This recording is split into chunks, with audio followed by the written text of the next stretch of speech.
भर्गो देवस्य धीमहि धियो यो नः प्रचोदयात्।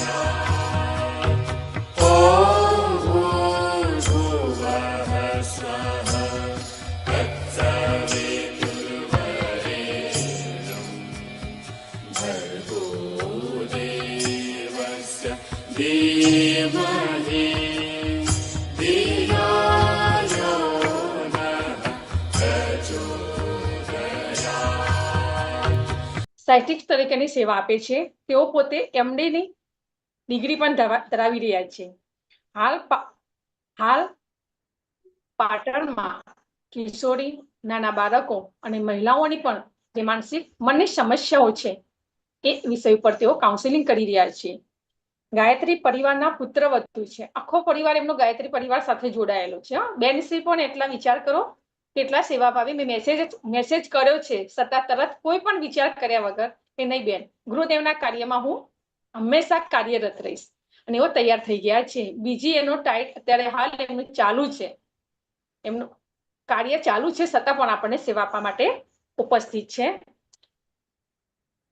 તો આજે આપણા સેવાભાવી એવા વક્તા ડોક્ટર શ્વેતાબેન, જેઓ નવા જ વિષય સાથે આપણી વચ્ચે ઉપસ્થિત છે. પ્રજનન વિજ્ઞાન એ આધ્યાત્મિક, શારીરિક અને મનનું વિજ્ઞાન છે. તો 9 મહિનામાં વધુમાં વધુ બહેનોને એક મન સાથે જોડાયેલું હોય છે. એની 9 મહિનાની ગર્ભ યાત્રા. તો કહેવાય છે કે માતૃત્વની સફર, શરીરની સાથે મનની પણ કાળજી, એ વિષય ઉપર આપણને નવો જ વિષય છે. તો આ વિષય ઉપર આપણને માર્ગદર્શન આપશે. સગર્ભા દરમિયાન અને બાળકના જન્મ પછીના માતાના મનમાં થતા ભાવનાત્મક અને માનસિક બદલાવ થતા હોય છે. તો તેઓ આ વિષય ઉપર પણ આપણને માહિતગાર કરશે. તો હું ડોક્ટર શ્વેતાબેન મોદીનું ઓનલાઈન માતાની પાઠશાલામાં હાર્દિક સ્વાગત કરું છું. બેનશ્રીને હું વિનંતી કરીશ કે પોતાનું માઇક અનમ્યુટ કરી અને પોતાનું જ્ઞાન અમારી સગર્ભા બહેનોને આપે. ડોક્ટર શ્વેતાબેન પ્રજાપતિ. ડોક્ટર શ્વેતા, હા, અવાજ આવે છે? હા, સરસ, ક્લિયર. સંગીતાબેન, આપનો સૌપ્રથમ ખૂબ ખૂબ આભાર કે મને આ લાયક સમજવા બદલ, કે હું મારું કંઈ પણ નોલેજ શેર કરી શકું અને ગુરુદેવના કાર્યમાં મદદ કરી શકું. આપ સર્વેને સૌપ્રથમ મારા જય ગુરુદેવ. મારું લેક્ચર સ્ટાર્ટ કરતા પહેલા હું doctor Shweta Modi Prajapati, MD psychiatrist છું. અત્યારે પાટણ જનતા હોસ્પિટલમાં ફૂલ ટાઈમ કન્સલ્ટન્ટ તરીકે સેવા બજાવું છું.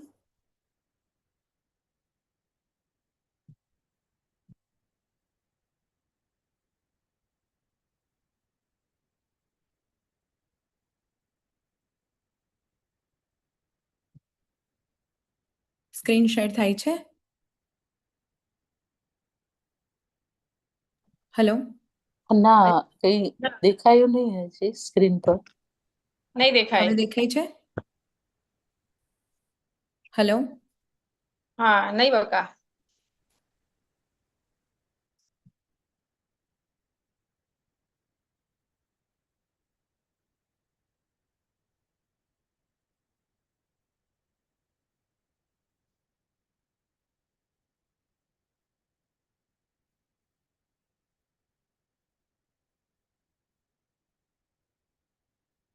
દેખાય છે? હા. હેલો? ના.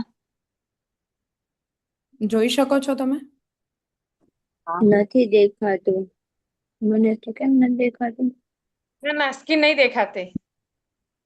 એક જ મિનિટ.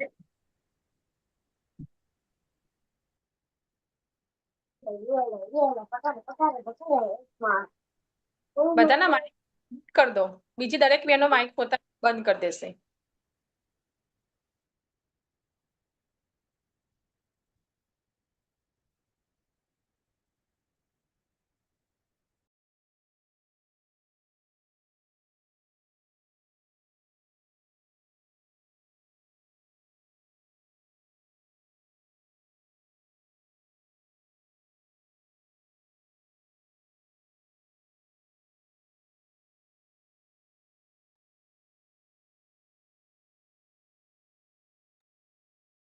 હેલો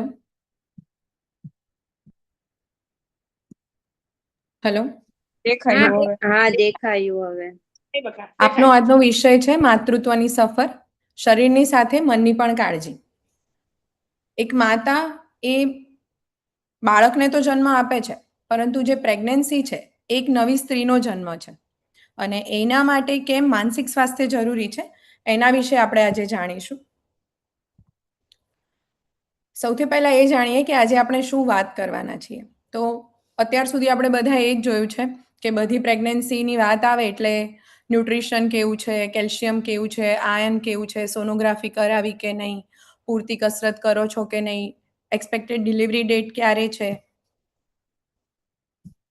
એના વિશે જ આપણે વાત કરતા હોઈએ છીએ. પરંતુ આજે આપણે મન વિશે વાત કરવાની છે, કારણ કે મન આપણું શારીરિક અને માનસિક સ્વાસ્થ્ય બંને એકબીજા સાથે જોડાયેલા છે. અને આપણે બધા જાણીએ જ છીએ કે બાળકનો પ્રથમ શિક્ષક એ માતા છે, અને બાળક એની માતાને જોવે એના પહેલા એ બાળકને અનુભવે છે, એની માતાને અનુભવે છે. અને એ માતાના ધબકાર, માતાનો અવાજ, માતાનો સ્પર્શ, માતાની લાગણીઓ અને માતાની પ્રાર્થના, એટલે આ બધું જ બાળક જ્યારે ગર્ભમાં ઉછરી રહ્યું હોય છે ત્યારે આ બધું જ જાણી રહ્યું હોય છે.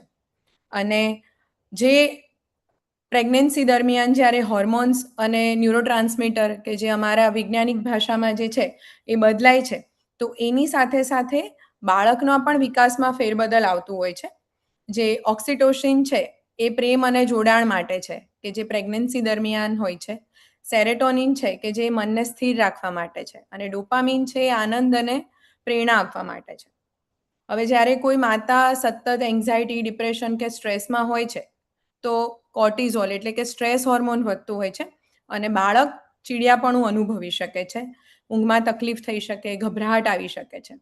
એટલે જેમ વાત કરી એમ કે બાળક હંમેશા શબ્દોથી ઓછું અને અનુભવથી વધુ શીખે છે, અને એ ડાયરેક્ટલી જે માતાની મેન્ટલ હેલ્થ છે એ બાળકના મગજ સુધી અને મન સુધી પહોંચતી હોય છે. અને બાળકના જે મગજના જોડાણો કે બ્રેઇન સર્કિટ કહીએ એને વધારે સારી રીતે બનાવવા હોય તો પછી માતાનું માનસિક સ્વાસ્થ્ય ખૂબ જ જરૂરી છે. એટલે જે મારો પ્રશ્ન છે કે અત્યાર સુધી પ્રેગ્નન્સી દરમિયાન બધાએ બીપી, શુગર, બ્લડ ટેસ્ટ વિશે સાંભળ્યું છે, પણ મેન્ટલ હેલ્થ વિશે ખાસ કોઈએ વાત કરી છે કે નહીં? આના રિગાર્ડિંગ તમારો જે પણ આન્સર છે એ કમેન્ટ્સમાં મને જણાવજો. આજના પ્રેઝન્ટેશન દરમિયાન વચ્ચે વચ્ચે ઓડિયન્સ એન્ગેજમેન્ટ માટે આપણે ક્વેશ્ચન્સ અને આન્સર રાખીશું, અને તમે ઇન્ટરેક્ટિવ રહી શકો એ માટે તમે કમેન્ટમાં ડ્રોપ બોક્સમાં કમેન્ટ નાખી શકો છો. હવે એ જાણીએ કે માતા ક્યારે બને છે.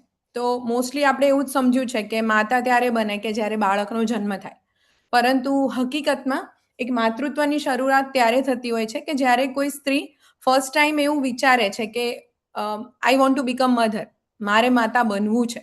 અને એ જ દિવસથી તેના વિચારો, તેના ડ્રીમ્સ, તેની પ્રાયોરિટીઝ એ બધું જ બદલાય છે, અને ગ્રેજ્યુઅલી એની આઈડેન્ટિટી ચેન્જ થતી હોય છે.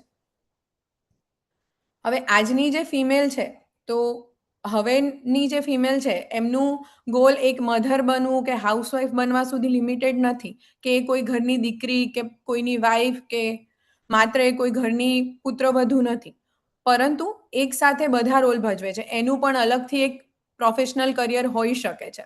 એટલે એ સ્ટુડન્ટ છે, ડૉક્ટર છે, પ્રોફેશનલ છે, વાઈફ છે, સાથે સાથે પુત્રવધુ છે, અને ફ્યુચરની મધર છે. અને આ બધામાં જ જો એ બધાને ન્યાય આપવા જાય તો મોટા ભાગે એની સેલ્ફ ઇગ્નોર્ડ રહી જતી હોય છે. અને એટલા માટે જ કઈ રીતે નવી બનનારી માતાઓ, અથવા તો જે ઓલરેડી મધર બની ચૂકી છે, અથવા તો એની જર્નીમાં છે, એ પોતાને કઈ રીતે સૌથી સારી રીતે હેલ્પ કરી શકે આ બધી જવાબદારીઓની વચ્ચે, એના માટે આજનું વ્યાખ્યાન છે.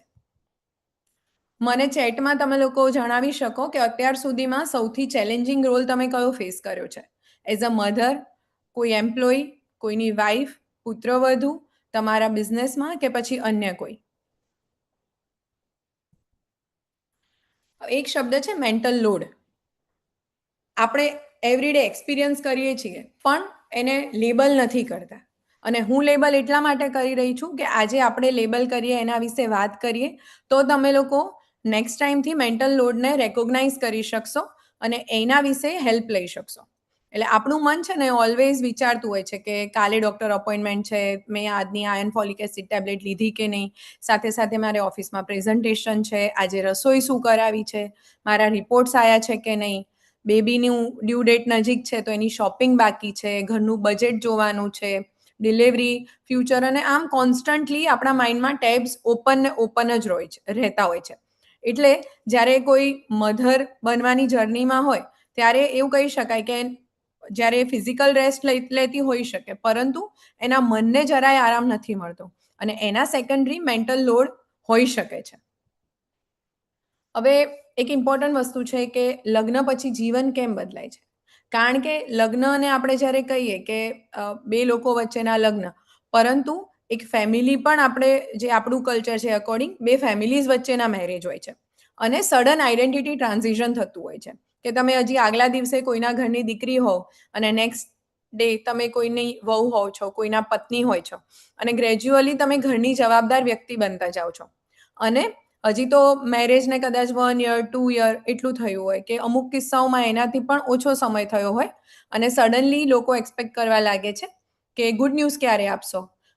હવે એ દરમિયાન તમારી માટે તો નવી જગ્યા હોય છે, નવા લોકો હોય છે, નવી કસ્ટમ્સ હોય છે, બધું તમારી એક્સપેક્ટેશન્સ પણ હજી મળે છે કે નહીં એ બધામાં તમે સેટ થતા હો છો. એટલે આ બધું છે ને તમારા મન માટે એક શોક જેવું હોઈ શકે અને આ દરમિયાન એડજસ્ટમેન્ટ માટે સમય લાગતો હોય છે. એટલે જ્યારે લગ્ન પછી આપણે શું બોલવું? સોરી આપણે મ્યુટ કરો. એટલે લગ્ન પછી જે એડજસ્ટમેન્ટ છે એના માટે સમય લાગવો સ્વાભાવિક છે અને એ અકોર્ડિંગ તમે ડિસાઈડ કરી શકો કે તમે લોકો ક્યારે પ્રેગ્નન્સી પ્લાન કરવા માંગો છો. હવે આજની જે ફિમેલ છે કે લેડીઝ છે તો એના પર પ્રેશર ક્યાંથી આવે? તો અવાજ જરૂરી સ્લો નથી આવે કે છે. લોકો ખરાબ છે કે લોકોના પ્રશ્નો ખરાબ છે, પરંતુ જે લોકો તરફથી પ્રશ્નો આવતા હોય કે હવે તમે ગુડ ન્યૂઝ ક્યારે આપવાના છો, હવે તમારી ફેમિલી કમ્પ્લીટ કરો, તમારી એજ વધી રહી છે, એટલીસ્ટ એક બાળક તો હોવું જ જોઈએ. અત્યારે જે કન્સેપ્ટ છે ડિંક કે ડબલ ઇન્કમ નો કિડ્સ, તો એ આપણે ક્યાંક ને ક્યાંક ડીચ કરતા હોઈએ અથવા તો આપણે એ ફોલો કરવું હોય તો લોકોને એ ખ્યાલ નથી હોતો કે કપલ હજુ તૈયાર છે કે નહીં, કે પછી એ લોકો એમના કરિયરમાં ઇન્વોલ્વ છે કે નહીં, યા પછી ઓલરેડી ઓનગોઈંગ IVF ટ્રીટમેન્ટમાં છે, કે પછી કદાચ મિસકેરેજ થયું હોઈ શકે. અધરવાઇઝ કોઈ જે કપલ છે એમાંથી મેલ અથવા ફિમેલ બંનેમાંથી કોઈ એકને કોઈ મેડિકલ કન્ડિશન પણ હોઈ શકે છે. એટલે આપણે એઝ અ થર્ડ પાર્ટી કપલને જે એડવાઇસ આપીએ છીએ કે જે ક્વેશ્ચન કરીએ છીએ એ બધું સેકન્ડરી પ્રેશર ક્રિએટ કરવા માટે ઇનફ છે. હવે મધર બનવાનો નિર્ણય તો લઈ લીધો, પરંતુ પછી શું? તો કે એ જસ્ટ ખાલી એક મેડિકલ ડિસિઝન નથી, but emotional decision, relationship decision. કારણ કે તમારા મધર બનવાના વિચારથી લઈને ડિરેક્ટલી તમારું પ્રાયોરિટી ચેન્જ થાય છે. તમારી લાઈફમાં ઓલમોસ્ટ બધી જ જગ્યાએ ચેન્જ આવે છે. તમારે ત્યારે ફાઇનાન્શિયલ પ્લાનિંગ પણ કરવું પડે, તમારા કરિયર રિગાર્ડિંગ પણ તમારા ગોલ્સ થોડા મોડિફાય કરવા પડે, ફેમિલીમાં પણ હવે તમારી પ્રાયોરિટી શું છે, ઇવન તમારી સેલ્ફ માટેની પણ પ્રાયોરિટી તમારે ચેન્જ કરવી પડે. અને આ બધામાં જ ક્યાંક ને ક્યાંક પ્રેશર ફીલ થાય એ બહુ કોમન છે. હવે જો પહેલાની પ્રેગ્નન્સીની વાત કરીએ તો લોકો જોઈન્ટ ફેમિલીમાં રહેતા હતા, સ્ક્રીન ટાઈમ ઓછો હતો, કમ્પેરિઝન ઓછી હતી અને ફિઝિકલ એક્ટિવિટી વધારે હતી. હવે આજે જ્યારે જોઈએ તો ન્યુક્લિયર ફેમિલી છે, એટલે કે હસબન્ડ વાઈફ બંને એકબીજા સાથે કોઈ મેટ્રો સિટીઝમાં અથવા તો ઇવન સેમ સિટીમાં જ ઇનલોઝ રહેતા હોય તો પણ ન્યુક્લિયર ફેમિલી સિલેક્ટ કરે છે. પ્લસ સાથે સાથે ગૂગલ દેવતા છે, ઇન્સ્ટાગ્રામ છે, યુટ્યુબ છે, ઇન્ફ્લુઅન્સર્સની અનફિલ્ટર્ડ માહિતી છે. તો આ બધામાં ક્યાંક ને ક્યાંક માહિતી વધે છે, નોલેજ પણ વધે છે, પણ પ્રોપર નોલેજ અને પ્રોપર ચેનલાઇઝેશન નથી થતું ને એના સેકન્ડરી એન્ઝાયટી પણ વધે છે.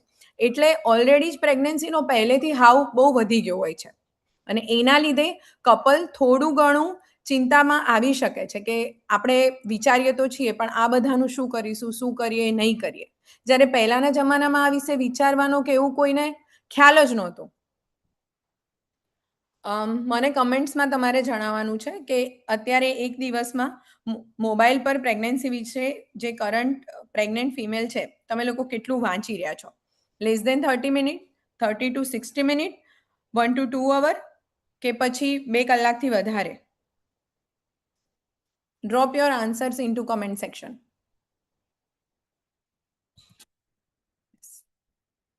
હવે એક જે કમ્પેરિઝનની વાત કરી, તો જે સોશિયલ મીડિયા વર્સિસ રિયાલિટી, બરાબર, જે આપણે ઇન્સ્ટાગ્રામ પર જે જોઈએ છીએ કે પરફેક્ટ બેબી બમ્પ છે, પરફેક્ટ કપલ ફોટોશૂટ છે, પરફેક્ટ બેબી શાવર પિક્સ છે, ઇવન પોસ્ટ બેબી બર્થ પણ નર્સરીની ઇમેજીસ અને મધર પણ એકદમ ખુશ છે, એવા બધા ફોટોઝ જોઈએ છીએ.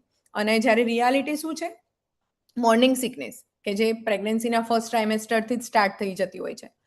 અમુક કેસીસમાં હાઇપરેમેસિસ ગ્રેવિડેરમ, કે બહુ વધારે પડતી વોમિટ થતી હોય, mood swings, suddenly mood changes થવા, ડર લાગવો, સ્ટ્રેસ રહેવું, શરીરમાં દુખાવો રહેવા, રિલેશનશિપ ચેન્જીસ અને બહુ બધી અનસર્ટેનિટીઝ, આ બધું જ એકસાથે બંડલમાં આવતું હોય છે. પણ આપણે ખાલી જે સોશિયલ મીડિયા બતાવે છે એના પર ફોકસ કરીએ છીએ. એટલે પ્રેગ્નન્સી ટેસ્ટ તો પોઝિટિવ આવી ગયો, પણ પછી શું? તો કે બધા જ ખુશ છે, બધા જ લોકો કોંગ્રેચ્યુલેશન, ગુડ ન્યૂઝ ના મેસેજીસ મોકલી રહ્યા છે, સેલિબ્રેશન ચાલુ છે.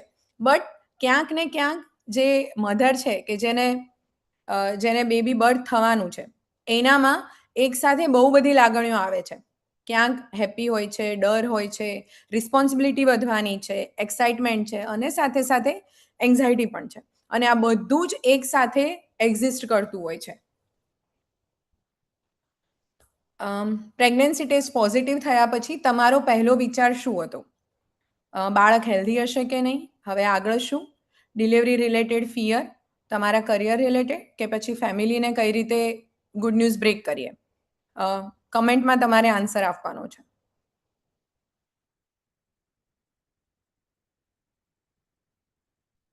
યસ.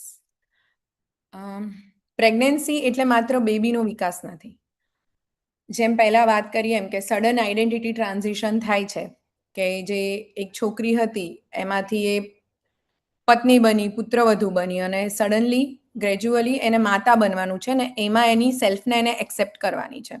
હવે એની જે બોડી છે, એના બોડીના જે હોર્મોન્સ છે, એનું માઇન્ડ છે, એના જે ઇમોશન્સ છે, એના રિલેશનશિપ્સ છે, એની પ્રાયોરિટીઝ જે છે, એ બધામાં જ ચેન્જ આવવા લાગે છે. અને આ દરમિયાન પોતાની સેલ્ફ આઈડેન્ટિટીને પણ એને ઇમ્પોર્ટન્સ આપવાનું છે. અને આ બધા જ વસ્તુઓને એક સાથે કઈ રીતે સમજી શકાય, એના રિગાર્ડિંગ આપણે થોડું ડિટેલમાં જાણીશું. તો સૌથી પહેલા વાત કરીએ હોર્મોન્સ અને મનની. પ્રેગ્નન્સીમાં સડન હોર્મોનલ ટ્રાન્ઝિશન થતા હોય છે, અને એના લીધે મૂડ, સ્લીપ, એનર્જી, આપણું ભૂખ લાગવી કે ના લાગવી, ઇમોશન્સ, આ બધા પર અસર થતી હોય છે. જ્યારે કોઈએ પ્રેગ્નન્સી કન્સીવ નથી કરી હોતી ત્યારે ઇસ્ટ્રોજન, પ્રોજેસ્ટ્રોન હોય છે, FSH, LH હોય છે, જે હોર્મોન્સની ફિમેલ હોર્મોન્સની વાત કરીએ તો. અને આ દરમિયાન સામાન્ય રીતે જો એની પ્રેગ્નન્સી દરમિયાન PMS કે પછી ચીડિયાપણું, મૂડ સ્વિંગ ને આ બધા ઇશ્યુઝ રહેતા હોઈ શકે છે. હવે જ્યારે કોઈ મધર ફર્સ્ટ ટ્રાઇમેસ્ટરમાં હોય છે, કોઈ પણ ફિમેલ, તો એ દરમિયાન સડનલી HCG, હ્યુમન કોરિયોનિક ગોનાડોટ્રોપિન વધે છે, પ્રોજેસ્ટ્રોન વધે છે, ઇસ્ટ્રોજન વધે છે, અને પ્રોજેસ્ટ્રોનના સેકન્ડરી એલોપ્રેગ્નેલોલોન વધે છે. અને એના લીધે બ્રેઇનમાં સેરેટોનિન, ગાબા એ બંને વધતા હોય છે, ડોપામિન ઘટતું હોય છે, અને નોરએપિનેફ્રિનનો ચેન્જ અપડાઉન થયા કરતો હોય છે. અને એના લીધે સેકન્ડરી મૂડ ચેન્જીસમાં ક્યારેક એકદમ રડી પડે, ક્યારેક મૂડમાં ઝડપથી ચેન્જ થાય, અચાનક ચિંતા આવી જાય, ચીડિયાપણું આવે, બ્રેઇન ફોગ થાય, અને ઇમોશનલ સેન્સિટિવિટી વધી જાય. અને આપણું જે બોડી છે, તો એમાં તો ઉલટી, ઉબકા, સડન થાક લાગે, ચેસ્ટમાં હેવીનેસ રહે, બ્રેસ્ટ પેઇન થાય, ગેસ રહે, કબજિયાત રહે, ઊંઘ વધારે આવવા લાગે, યુરિનની ફ્રીક્વન્સી વધે, આ બધા ચેન્જીસ થતા હોય છે. અને જે આપણે બ્રેઇન ફોગ વાત કરી કે પછી પ્રેગ્નન્સી બ્રેઇન, તો ક્યારેક શું થાય કે સપોઝ કોઈ ફિમેલ છે અને પ્રેગ્નન્ટ છે, રૂમમાં જાય અને એ ભૂલી જ જાય કે એ શેના માટે આવી હતી, કે ઇવન નોર્મલ ફિમેલમાં પણ આવું થઈ શકે છે. ભૂલી શકે, એનું અટેન્શન ઓછું રહે, એના માટે મલ્ટીટાસ્કિંગ ટફ થઈ જાય, કોઈક વસ્તુ ક્યાં મૂકી છે એ જ એને યાદ ના રહે. બટ અગેન આ નોર્મલ તમારા જે હોર્મોન અને ન્યુરોટ્રાન્સમીટરનો ચેન્જીસ જે થઈ રહ્યા છે એના સેકન્ડરી હોઈ શકે છે, બરોબર. પણ જ્યાં સુધી તમારું રૂટીન અફેક્ટ નથી થતું ત્યાં સુધી નથિંગ ટુ વરી, કારણ કે તમારા ગર્ભમાં એક બાળક ઉછરી રહ્યું છે અને એના દરમિયાન તમારા બોડીમાં આવા સડન ચેન્જીસ થવા, ઇવન તમારા કોન્સન્ટ્રેશનમાં પણ ચેન્જીસ થવા એ નોર્મલ છે. જે આપણે ફર્સ્ટ ટ્રાઇમેસ્ટરની વાત કરી કે ઇમોશનલી સૌથી વધુ કેમ ટફ લાગે છે, કારણ કે શરીર થાકી જાય છે, મનને એક વરી હોય છે કે આ બધું સારું રહેશે કે નહીં, મોર્નિંગ સિકનેસ, ફટીગ, મિસકેરેજનો ડર, પ્લસ સાથે સાથે પ્રેગ્નન્સીને અત્યારે રિવીલ નથી કરવાની, મૂડ સ્વિંગ્સ છે. એટલે આ દરમિયાન છે ને ફિમેલ બહુ પ્રિટેન્ડ કરવાનો ટ્રાય કરતી હોય છે કે હું બહુ બહારથી નોર્મલ લાગી શકું, but back of the mind બહુ બધા ક્વેશ્ચન લઈને ફરતી રહેતી હોય છે. દેન આવે છે સેકન્ડ ટ્રાઇમેસ્ટર, કે સેકન્ડ ટ્રાઇમેસ્ટરમાં ઇસ્ટ્રોજન, પ્રોજેસ્ટ્રોન વધી રહ્યા છે. અગેન રિલેક્સિંગ નામનો હોર્મોન આવે છે અને HCG ડાઉન થાય છે. સેરેટોનિન છે, ગાબા છે, એક હવે બેઝલાઇન પર આવી જાય છે. ડોપામિન પણ બેઝલાઇનમાં હોય છે અને નોરએપિનેફ્રિન પણ બ્રેઇનમાં સંતુલિત હોય છે. અને એ દરમિયાન હવે ગ્રેજ્યુઅલી જે ફર્સ્ટ ટ્રાઇમેસ્ટરમાં ફિમેલને એકદમ વીકનેસને ફીલ થતું હતું એમાં હવે એનર્જી વધી શકે છે, એપેટાઇટ વધી શકે છે. ગ્રેજ્યુઅલી એ બાળકનું પેટમાં હલનચલન અનુભવે છે, એની કમર અને જે એના લિગામેન્ટ છે એમાં પણ એને થોડું પ્રેશર ફીલ થાય અને એના જે ઇમોશન્સ છે તો એમાં એનો જે મૂડ પહેલાં સડનલી 180 ડિગ્રીના ચેન્જીસ રહેતા હતા એમાં ક્યાંક સ્ટેબલ થવા લાગે છે, કોન્ફિડન્સ વધવા લાગે છે. ગ્રેજ્યુઅલી એને એના બાળક સાથે કનેક્શન ફીલ થાય છે અને એનું મન પણ હળવું થતું જાય છે. પણ અગેન આ દરમિયાન કમ્પેરિઝન પણ સ્ટાર્ટ થતી હોય છે કે મારું બેબી બમ્પ એટલું નથી, બીજાનું જેટલું દેખાય છે એટલું નથી, આ વેઇટ આટલું બધું મારું વધી ગયું, is it true? But again દરેકની પ્રેગ્નન્સી અલગ છે, દરેકની બોડીની તાસીર અલગ છે, બરોબર. અને એ દરમિયાન તમને ઓવરવેલ્મિંગ ફીલ થઈ શકે, બટ અગેન તમારી સેલ્ફ પર ફોકસ કરો, કમ્પેર ના કરો. મને કમેન્ટમાં જણાવો કે બેબીની પહેલી મુમેન્ટ અનુભવવાનો અનુભવ કેવો રહ્યો હતો.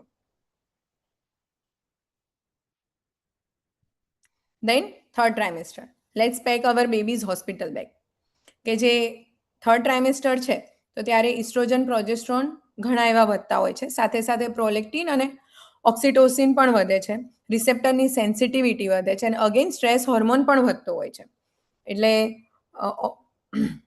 બ્રેઇન જે છે ને ઓક્સિટોસિનના રિલીઝ માટે રેડી થઈ જાય છે અને નોરએપિનેફ્રિનનો પણ સ્ત્રાવ વધે છે અને એના લીધે એલર્ટનેસ વધે છે, વજન વધે છે, પગમાં સોજા આવી શકે, બ્રીથિંગ ડિફિકલ્ટીઝ આવી શકે, સ્લીપમાં ડિસ્ટર્બન્સ થઈ શકે, પ્લસ તમને બ્રેક્સ્ટન હિંગના પેલ્વિક કોન્ટ્રેક્શન ફીલ થવા લાગે છે. અને ત્યારે જે મધરલી ઇન્સ્ટિંક્ટ કહીએ છીએ કે આપણને માતા બનવાની લાગણી વધવા લાગે, પ્લસ તમને તમારા બાળક માટે રક્ષણની લાગણી આવવા લાગે, ઇમોશનલ સેન્સિટિવિટી અગેન જે ફર્સ્ટ ટ્રાઇમેસ્ટરમાં હતી એવી ને એવી થર્ડ ટ્રાઇમેસ્ટરમાં ફીલ થઈ શકે છે. ડિલિવરીને લઈને ઓવરવેલ્મિંગ થોટ આવી શકે, પ્લસ જે તમે મધર બનવા જ માટે જઈ રહ્યા છો તો એના પછી તમારું જીવન બદલાવાનું છે અને એના માટેની માનસિક તૈયારી પણ સ્ટાર્ટ થઈ શકે છે. અને અગેન આ દરમિયાન તમારું માઇન્ડ અને બોડી બંને થાકી શકે છે અને એટલા માટે જ આ સમય દરમિયાન ઇમોશનલ સપોર્ટ બહુ મેટર કરતો હોય છે. હવે આપણે વાત કરીએ કે આ ટ્રાઇમેસ્ટર તો છે, પણ આ બધામાં સ્ટ્રેસ આવે છે ક્યાંથી? તો કે પ્રેગ્નન્સી ઇટસેલ્ફ સ્ટ્રેસ ફેક્ટર નથી, કે ના પરિસ્થિતિ પણ નથી, પણ જ્યારે બધું કમ્બાઈન ભેગું થાય છે કે સોશિયલ મીડિયા પણ છે, અમુક વર્કિંગ ફિમેલનું વર્ક ઓનગોઈંગ છે, ફાઇનાન્શિયલ કન્ડિશન એટલી બધી સારી નથી, સાથે સાથે ઘરની જવાબદારીઓ પર ફોકસ કરી રહ્યા છો, તમારી ફેમિલી કે તમારા ઇનલોઝ કે તમારા પેરેન્ટ્સની એક્સપેક્ટેશન શું છે, તમે બોડી ઇમેજને કેટલું ઇમ્પોર્ટન્સ આપી રહ્યા છો, તમારા વેઇટ ગેઇન અથવા તો વેઇટ ગેઇન ના થયું એને, પ્લસ કેટલી બધી ઇન્ફોર્મેશન કન્ઝ્યુમ તમે કરી રહ્યા છો. એટલે આ બધી જ વસ્તુઓ સ્ટ્રેસને વધારી શકે છે અને આપણે બિંગ અ હ્યુમન એ આપણા માટે પોસિબલ નથી જ કે આપણે આ બધામાંથી દૂર થઈને ક્યાંક જતા રહીએ, બટ યસ આપણે એ શીખી શકીએ કે આ સ્ટ્રેસને અને એના પરિબળોને આપણે કઈ રીતે મેનેજ કરી શકીએ. મને કમેન્ટ્સમાં જણાવવાનું છે કે તમને સૌથી વધુ સ્ટ્રેસ કઈ બાબતથી થાય છે? Delivery, family, money related, job related, health related કે અધર કોઈ રીઝન? એક ટર્મ છે અત્યારે બહુ ફેમસ છે, ગૂગલ ડોક્ટર સિન્ડ્રોમ, કે આપણાને સહેજ પેટમાં કંઈક દુખવા આવે અથવા તો કંઈક વોમિટિંગ કે એવું વધારે થાય અને આપણે સડનલી ગૂગલ કરી નાખીએ કે આ નોર્મલ છે કે એબનોર્મલ, અને ગૂગલ શું છે તો કે એની પાસે ઇન્ફોર્મેશનનો સ્ટોર્ડ ડેટા છે. એટલે એની પાસે જે બેસ્ટ 100 આર્ટિકલ્સ છે કે 20 કે 50 વિડીયોઝ છે, સૌથી ખરાબ વર્સ્ટ કેસ સિનારીઓ કયા હતા, કયામાં કોમ્પ્લિકેશન હતું, એ બધું જ તમને લાઈને મૂકી દે. અને આપણું બ્રેઇન નોર્મલી જ આપણાને સેફટી ફીલ કરવા માટે લડતું હોય, અને એના લીધે જ એનું નેગેટિવ વસ્તુઓ પર વધારે ધ્યાન જાય અને એના લીધે એન્ઝાયટી સ્ટાર્ટ થાય છે. પણ એટલે એના લીધે શું થાય કે તમે કર્યું હતું ઇન્ફોર્મેશન લેવા માટે, પણ થઈ ગયું ઓવર ઇન્ફોર્મેશન, અને એના લીધે તમારી એન્ઝાયટી વધે છે. એટલે always trust your doctor. If તમે ગૂગલનો યા કોઈ પણ સોશિયલ મીડિયાનો ઉપયોગ એક ખાલી ઇન્ફોર્મેશન માટે કરો છો, then it is fine. But otherwise તમે પોતે ડોક્ટર બનવાના છો અથવા ગૂગલને ડોક્ટર માની લેવાના છો, તો સ્ટોપ ધીસ. હવે બહુ બધી ફિમેલ્સ જ્યારે ઓપીડીમાં આવે ને ત્યારે આ ક્વેશ્ચન મને પૂછે કે મેડમ હું ખુશ પણ હોઉં અને મને ડર પણ લાગે, આ બંને નોર્મલ છે કે હું એબનોર્મલ તો નથી ને, મને સડનલી હું બાયપોલાર થઈ ગયું એવું ફીલ થાય છે. બટ મને એ વસ્તુ જાણીને બી બહુ એ વખતે સારું લાગે કે જે ફિમેલ મને આ પ્રશ્ન પૂછે છે એ એમના મેન્ટલ હેલ્થને લઈને, એમના ઇમોશન્સને લઈને બહુ સજાગ છે, ઇમોશનલ ઇન્ટેલિજન્સ બહુ સારું છે. But again as a female એક વસ્તુ વિચારો કે આપણે જે આપણી એક્સપેક્ટેશન છે ને કે મારે ઓલવેઝ હેપી જ રહેવું જોઈએ અને મારે ક્યારેય મને ડર ના આવવો જોઈએ, તો એ ક્યાંક ને ક્યાંક આપણી નેગેટિવ સેલ્ફ એક્સપેક્ટેશન છે. As a female, as a જે તમે મધર બનવાના છો, તો એ દરમિયાન તમે ડરી પણ શકો છો, તમે એક્સાઇટેડ પણ હોઈ શકો છો, તમને રડવું પણ આવી શકે છે, અને સાથે સાથે તમને તમારા બાળક માટે પ્રેમ પણ આવતો હોય છે. એટલે આ જે લાગણીઓ છે ને એ તમને ખરાબ મધર કે ખરાબ પર્સન નથી બનાવતી. બટ યસ, તમે આ જે ઇમોશન્સના જે એક્સ્ટ્રીમ્સ આવતા હોય છે, એક્સ્ટ્રીમ ઇમોશન્સ ફીલ કરતા હો છો, અને એના બેઝ પર પોતાની સેલ્ફને જજ કરશો, તો પછી તમે પોતાની સેલ્ફને માઇનસમાં આંકવા લાગશો અને એના લીધે તમને ખરાબ ફીલ થઈ શકે છે. એટલે સૌથી પહેલાં એક વસ્તુ સમજો કે તમે એક પર્સન છો, હ્યુમન છો, અને જેનામાં સ્વિચ ઓન અને સ્વિચ ઓફ નથી હોતું. એક સમયે એકસાથે બહુ બધા ટેબ ઓપન હોઈ શકે છે. પ્રેગ્નન્સી દરમિયાન તમને સૌથી વધુ કઈ લાગણી અનુભવાય છે? મને કમેન્ટ્સમાં જણાવવાનું છે. હોપફુલનેસ, ફિયરફુલનેસ, હેપીનેસ, એન્ઝાયટી, ગ્રેટિટ્યુડ, કન્ફ્યુઝન કે પછી એક્સાઇટમેન્ટ? એક બીજો ઇમ્પોર્ટન્ટ ક્વેશ્ચન છે કે જે મને બહુ ફ્રિકવન્ટલી પૂછાતો હોય છે કે શું મેડમ દરેક મૂડ સ્વિંગ જે છે એ ડિપ્રેશન જ છે? તો ના, એવું નથી. જેમ મેં તમારા ટ્રાઇમેસ્ટર વાઇઝ તમારા હોર્મોન અને તમારા બ્રેનના ન્યુરોકેમિકલ્સ કે ન્યુરોટ્રાન્સમીટર એને સમજાવ્યું, એના બેઝ પરથી તમારી જે પ્રેગ્નન્સી છે એ દરમિયાન તમારા ઇમોશન્સ કમ્પ્લીટલી ચેન્જ થઈ શકે છે. ક્યારેક તમે રડો, ક્યારેક ગુસ્સો આવે, ચિંતા થાય, ઇમોશનલ સેન્સિટિવ થઈ જાઓ, તમારી સ્લીપ ડિસ્ટર્બન્સ થાય, તમને વીકનેસ લાગે, અને આ બધા જ ચેન્જીસ ટેમ્પરરી હોય છે અને ઇવન દરેક દિવસ મુજબ પણ બદલાતા હોઈ શકે છે. અને આ જો સિંગલ ડે હોય કે પછી વચ્ચે વચ્ચે થતા હોય અને તમારા રૂટીન લાઈફમાં તમને ડિસ્ટર્બન્સ નથી ક્રિએટ કરતા, તો ત્યાં સુધી તમારે આ બધાથી ડરવાની કોઈ જરૂર નથી. એ બધાને વેલિડેટ કરવાના છે.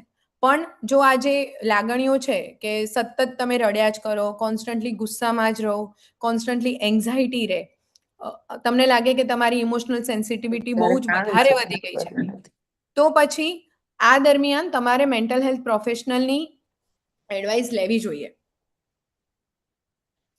એટલે કહેવાય ને કે તમે જે આ ઇમોશનલ ચેન્જીસ ફીલ કરો છો એ બધા જ તમે માનસિક રીતે તમને તકલીફ છે એવું જરૂરી નથી, પરંતુ જ્યારે કન્વર્ટ થતી હોય છે ત્યારે એને સમજી અને તમારે એડવાઇસ ડેફિનેટલી લેવી જોઈએ. હવે એક વસ્તુ છે કે સ્ટ્રેસ જે છે એ આપણું ફ્રેન્ડ છે કે એનિમી છે, કે મિત્ર છે કે દુશ્મન? તો જે થોડો ઘણો સ્ટ્રેસ છે એ તમને રેડી કરશે, તમને તમારી રિસ્પોન્સિબિલિટીથી અવેર કરશે અને તમને પ્રેગ્નન્સીમાં કઈ રીતે પ્લાનિંગ કરી શકો એ બધામાં હેલ્પ કરશે.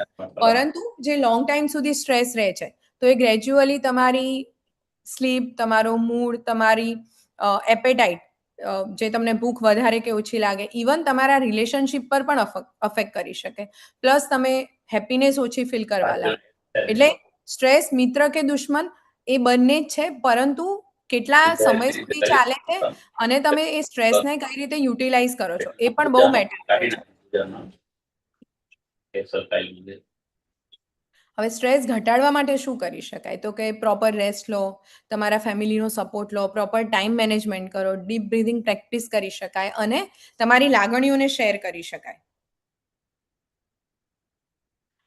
એન્ઝાયટી અને ચિંતા બંનેમાં શું ફરક છે? તો જ્યારે ચિંતા કે જે સામાન્ય વરી કહીએ કે જે આપણે રોજિંદા જીવનમાં એવરીડે કંઈક ને કંઈક રહેતી જ હોય છે, કે જે ચિંતા છે એ થોડા સમય માટે હોય, એની સાથે કોઈક ચોક્કસ કારણ હોય છે અને મોસ્ટ પ્રોબેબલી એ તમારા ફ્યુચરને લઈને રિલેટેડ હોય છે અને ગ્રેજ્યુઅલી ઓછી પણ થતી હોય છે. બટ એન્ઝાયટી શું છે કે તો કે કોઈ કારણ ના હોય છતાં પણ તમને સતત ચિંતા રહે, તમારા મનને શાંત ના મળે, તમે વર્સ્ટ કેસ સિનારીઓ વિચારવા લાગો કે બધું જ નેગેટિવ થઈ જશે, તો સાથે સાથે તમારું હૃદય અચાનક ધડકવા લાગે, પેનિક અટેક આવવા લાગે, તમારા હાથ પગ એકદમ ઠંડા પડવા લાગે, સ્લીપ ડિસ્ટર્બન્સ થાય. એટલે એન્ઝાયટી છે એ મેડિકલ સાયકેટ્રિક ઇસ્યુ છે, સાયકેટ્રિક ઇલનેસ છે અને એ દરમિયાન એન્ઝાયટીની પ્રોપર ટ્રીટમેન્ટ એ જરૂરી છે. મને કમેન્ટ્સમાં જણાવો કે તમને સૌથી વધારે કઈ બાબતની ચિંતા થતી હોય છે?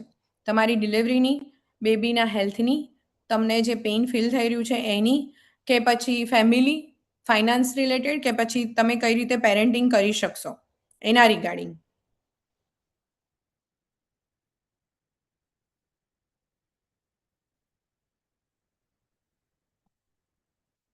જે આપણે વાત કરી કે ગૂગલ એન્ઝાયટી કે ગૂગલ ડૉક્ટર સિન્ડ્રોમ, કે જે પ્રેગ્નન્સી છે એ ગૂગલ વગર ચાલતી જ નથી. આજે તમે ઇમેજમાં જોઈ શકો છો કે અર્લી પ્રેગ્નન્સીના સિમ્ટમ્સ, કે 10 signs something might be wrong, બરોબર, when to worry during pregnancy. એટલે આ બધું જ તમે જ્યારે બહુ બધા ટેબ ખોલી દો છો અને બહુ બધી ઓવર ઇન્ફોર્મેશન કન્ઝ્યુમ કરવાનો ટ્રાય કરો છો, તો એ દરમિયાન તમારી એન્ઝાયટી વર્સ્ટ થઈ શકે છે.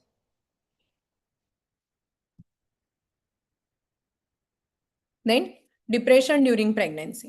હવે જ્યારે ડિપ્રેશનની વાત આવે એટલે ખાલી આપણે મૂડ સાથે કોરિલેટ કરી દઈએ છીએ કે મને ખાલી ઉદાસી છે અને હવે ડિપ્રેશન છે, બટ એવું નથી. ડિપ્રેશનમાં સાથે સાથે બીજા પણ લક્ષણો છે કે તમને પહેલાં જે વસ્તુઓમાં ઇન્ટરેસ્ટ થતો હતો એમાં ગ્રેજ્યુઅલી ઇન્ટરેસ્ટ ઓછો થઈ જાય છે, તમને બહુ જ થાક લાગવા લાગે છે, તમારા ઊંઘમાં અને ભૂખમાં પણ ફેરફાર થવા લાગે છે, કાં તો બહુ વધારે ઊંઘ આવે અથવા બહુ વધારે ભૂખ લાગે, કે પછી ઊંઘ ના આવે અને ભૂખ પણ ના લાગે. તમે ગિલ્ટી ફીલ કરવા લાગો, પોતાની જાતને જ મારો જ વાંક છે, દરેક વસ્તુમાં સેલ્ફને નેગેટિવ લેબલ કરવા લાગો, તમને ફ્યુચર રિગાર્ડિંગ કોઈ જ આશા ના દેખાય, તમને કોન્સન્ટ્રેશનમાં ડિફિકલ્ટી થાય, સાથે સાથે તમને તમારી જિંદગી નકામી છે, કે હવે ફ્યુચર મારું કંઈ સારું નથી, કે હવે બધું પતી ગયું છે, આવા બધા વિચારો આવવા લાગે. પ્લસ એ દરમિયાન ઘણા લોકોને સુસાઇડલ આઈડિયાઝ બી આવતા હોય છે કે હવે જીવવાનો કોઈ મતલબ નથી. તો આ જે લક્ષણો છે એ 14 દિવસ જેટલા કે પછી તેનાથી વધારે સમય દરમિયાન રહે તો એ ડિપ્રેશન માટે ડાયગ્નોઝેબલ છે અને એના માટે સાયકેટ્રિસ્ટનું કન્સલ્ટ કરવું એ જરૂરી છે. અને અગેન ડિપ્રેશન એ ટ્રીટેબલ થિંગ છે. ઓસીડી ઇન પ્રેગ્નન્સી, વારે ઘડી અનિચ્છનીય વિચારો આવા, અનવોન્ટેડ, કે મારા બેબીને કંઈક થઈ જશે, મને મારો હાથ ફરીથી ધોઈ લેવા દો, આ ઘર પૂરતું ક્લીન નથી, અને સાથે સાથે વારંઘડી ચેકિંગ કરીએ, વારે ઘડી ક્લીન કરે અને વારે ઘડી રિઅશ્યોરન્સ માંગતા રહે. તો આ જે વિચારો છે એને જે કંટ્રોલ કરવા માટે એવું નથી કે તમને કોઈ રિઅશ્યોર આપે અને તમે શાંત થઈ જશો, કારણ કે એ જે લૂપ ચાલુ થાય છે એને બ્રેક કરવા માટે તો ડેફિનેટલી તમારે પ્રોપર પ્રોફેશનલ હેલ્પ લેશો અને સાથે સાથે ફેમિલીનો પોઝિટિવ સપોર્ટ હશે તો એ બધું જ તમને વધારે હેલ્પ કરશે આ બધામાં. સ્લીપ એન્ડ મેન્ટલ હેલ્થ, તો આમ કહેવાય કે સૌથી સારી કોઈ મેડિસિન હોય ને તો એ સ્લીપ છે, કારણ કે ઇફ પ્રોપર સ્લીપ નથી થતી તો મૂડ ચેન્જીસ આવે, એન્ઝાયટી વર્સન થઈ શકે, કોન્સન્ટ્રેશનમાં ડિફિકલ્ટી થઈ શકે, તમને જે થાક સામાન્ય લાગતો હોય એનું તમને અચાનકથી 100 ગણો થાક લાગવા લાગે, તમને તમારી લાગણીઓ પણ તમે કંટ્રોલ ના કરી શકો. એટલા માટે સ્લીપને એક મેડિસિન તરીકે માનો અને તમારી ઊંઘ જે છે એ સારી રહે માટે એનો સ્લીપિંગ શિડ્યુલ ફિક્સ કરો, સ્ક્રીન ટાઈમ સૂતા પહેલાં ઓછો કરો, થોડી ઘણી રિલેક્સેશન એક્સરસાઇઝ કરો અને તમારા જે ડૉક્ટર છે એની સલાહ મુજબ સ્લીપ હાઇજીન પ્રેક્ટિસ કરો. મને કમેન્ટ્સમાં જણાવવાનું છે કે તમે દરરોજ કેટલા કલાક ઊંઘ લો છો.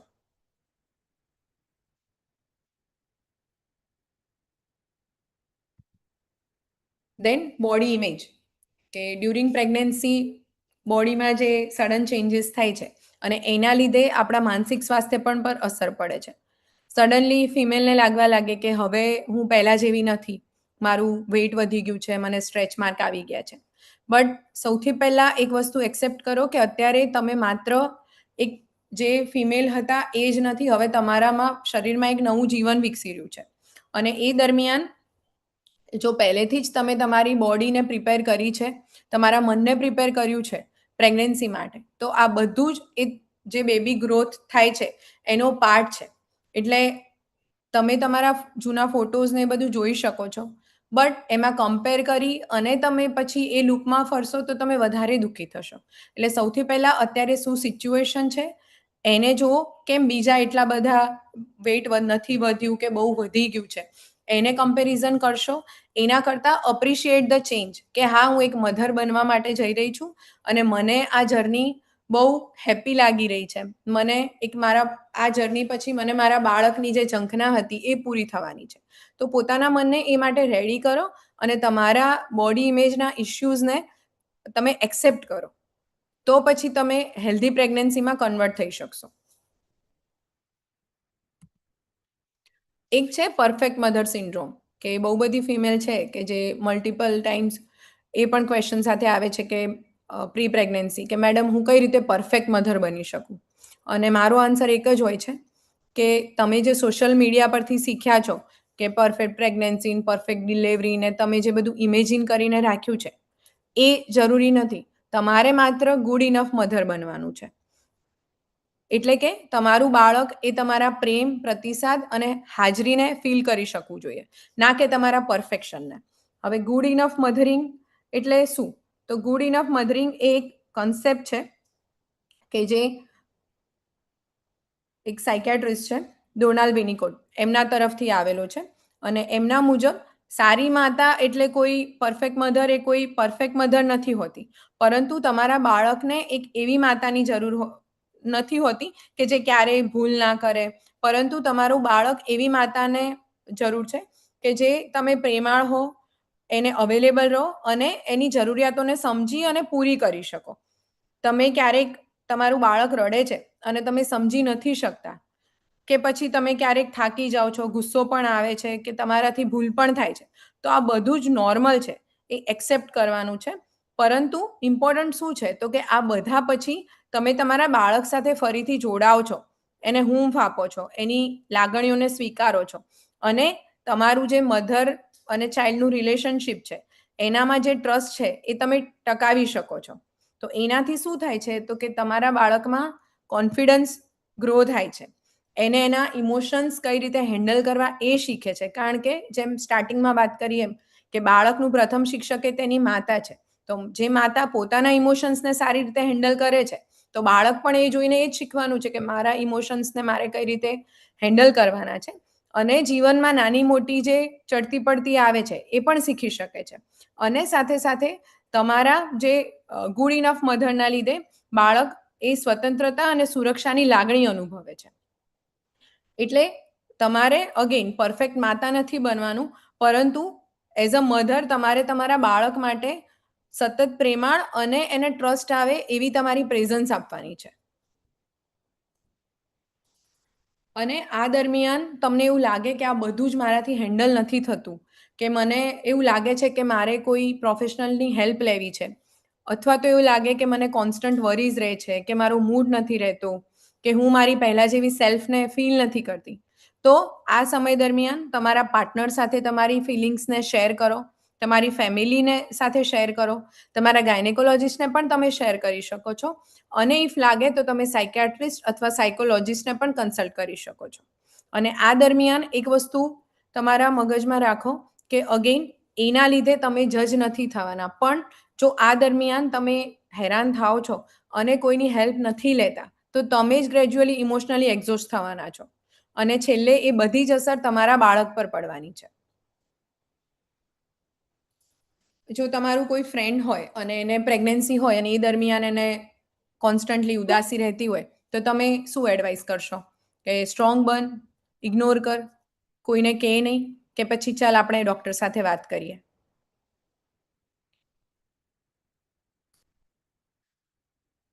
જેમ વાત કરીને એમ કે તમે સપોર્ટ લઈ શકો છો. એક બાળકને રેઝ કરવામાં આખું એક વિલેજ, એક કહેવત છે, it takes a village to raise a child. એટલે વિલેજના પરથી એવી રીતે કે બહુ બધા લોકોની જરૂરિયાત હોય છે, એક જરૂરી હોય છે જ્યારે બાળકનું ઉછેર થઈ રહ્યો હોય ત્યારે. અને એવી જ સેમ જરૂરિયાત હોય છે કે જ્યારે કોઈ ફિમેલ પ્રેગ્નન્ટ હોય છે. એટલે જે પ્રેગ્નન્સી જે છે એ ખાલી કોઈ કપલ કે ઓનલી જે ફિમેલ છે એની રિસ્પોન્સિબિલિટી નથી, એ આખા ફેમિલીની છે. આ સમય દરમિયાન જે ફિમેલ છે એને કોઈ એવા વ્યક્તિની જરૂર હોય છે કે જે એને સાંભળે, એને સમજે, એને પેશન્સ કઈ રીતે રાખવી, કઈ રીતે એને હેલ્પ કરી શકાય, આ બધું જ જરૂરી હોય છે. એટલે સપોઝ તમે ફેમિલી મેમ્બર છો કે કેર પ્રોવાઈડર છો કે હસબન્ડ છો, તો એક વસ્તુ યાદ રાખો કે તમે સલાહો આપશો એના કરતાં તમારી પ્રેઝન્સ અથવા તો તમારું એક પ્રેમથી આપેલું હગ એના માટે વધારે હેલ્પફુલ રહેશે. કમેન્ટ્સમાં તમારે કહેવાનું છે કે તમારા જીવનમાં એવું કોણ પર્સન છે કે જેના સાથે તમે નિસંકોચ વાત કરી શકો છો. હસબન્ડનો રોલ શું છે? તો ઘણી વખતે હસબન્ડ એવું કહી દે કે આમાં મારે શું કરવાનું છે, પરંતુ આમાં જે છે એ તમારો જ રોલ ઇમ્પોર્ટન્ટ છે, કારણ કે તમે તમારી વાઈફ સાથે છો અને તમે કંઈ ના કરો તો એટલીસ્ટ તમારી વાઈફને ખાલી પૂછો કે તું કેવું ફીલ કરે છે, તારી હેલ્થ કેવી છે. પ્લસ ઇફ ટાઈમ અલો કરે છે અને પરમિઝિબલ છે તો તમે ડૉક્ટર વિઝિટમાં એની સાથે જઈ શકો, એને ઘરના કામકાજમાં થોડી ઘણી મદદ કરી શકો. પ્રેગ્નન્સી રિલેટેડ કે પછી ડે ટુ ડે લાઈફમાં જે નાના મોટા ડિસિઝન્સ લેવાના હોય એમાં તમે એને હેલ્પ કરી શકો. અને સૌથી વધુ જરૂરીની વાત કે આવું બધું કંઈ ના હોય, આ બધું ભૂલી જા, તો તારા મગજનો વહેમ છે. જ્યારે તમને તમારી વાઈફ કહેતી હોય છે ત્યારે તમે એની જે ઇમોશન્સને ડિસમિસ કરી દો છો ને, એના કરતાં એ સમય દરમિયાન એની લાગણીઓને એક્સેપ્ટન્સ આપો કે હા, આ બધું જ જર્નીનો પાર્ટ છે અને આપણે બંને આ જર્નીમાં સાથે છીએ. આ વિશ્વાસ તમે અપાવશો ને તો પણ એની પ્રેગ્નન્સી જર્ની છે એ ઘણી ઇઝી રહી શકે છે. ફેમિલી સપોર્ટની આપણે વાત કરીએ એમ કે સપોઝ સાસુ કે કોઈ ડાયરેક્ટ એવું કહી દે કે અમારા સમયમાં તો આવું થતું હતું, અરે આમાં બેટા રડવાનું શું થયું, આ તો બધાને જ થાય.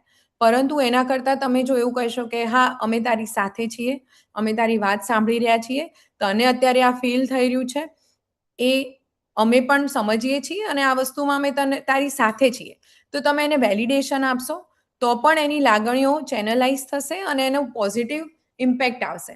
એ પોતે એકલી સ્ટ્રગલ નહીં કરે.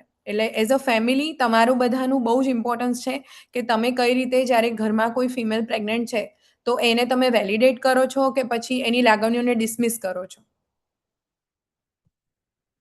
અને સૌથી ઇમ્પોર્ટન્ટ વસ્તુ કે જે પોતે ગર્ભવતી છે મહિલા, એ પોતે પોતાની સેલ્ફ કેર કરી શકે કે નહીં. કારણ કે આપણે સેલ્ફ કેરને તો સેલ્ફિશનેસનો જ પાર્ટ માનીએ છીએ કે જો હું પોતાની કેર કરી રહી છું તો હું સ્વાર્થી છું, એટલે મને પહેલાં બધાનું કામ કરી લેવા દો, પછી હું મારા માટે સમય કાઢીશ.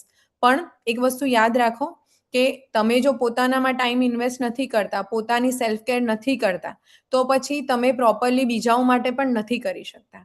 અત્યારે પ્રેગ્નન્સી દરમિયાન તમને અને તમારા બાળકને proper sleep, proper rest, on time તમે ખાવા પીવાનું રાખો, થોડો મી ટાઈમ લઈ લો કે જેમાં તમે શાંતિથી કોઈ બુક વાંચો કે પછી તમને કોઈ મનગમતું મ્યુઝિક સાંભળો અને તમારી જે લાગણીઓ છે એને તમે એક્સપ્રેસ કરો.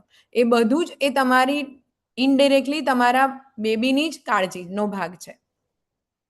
એટલે હવેથી સેલ્ફ કેરને લઈ અને પોતાની સેલ્ફને ગિલ્ટમાં નાખવાની જરૂર નથી.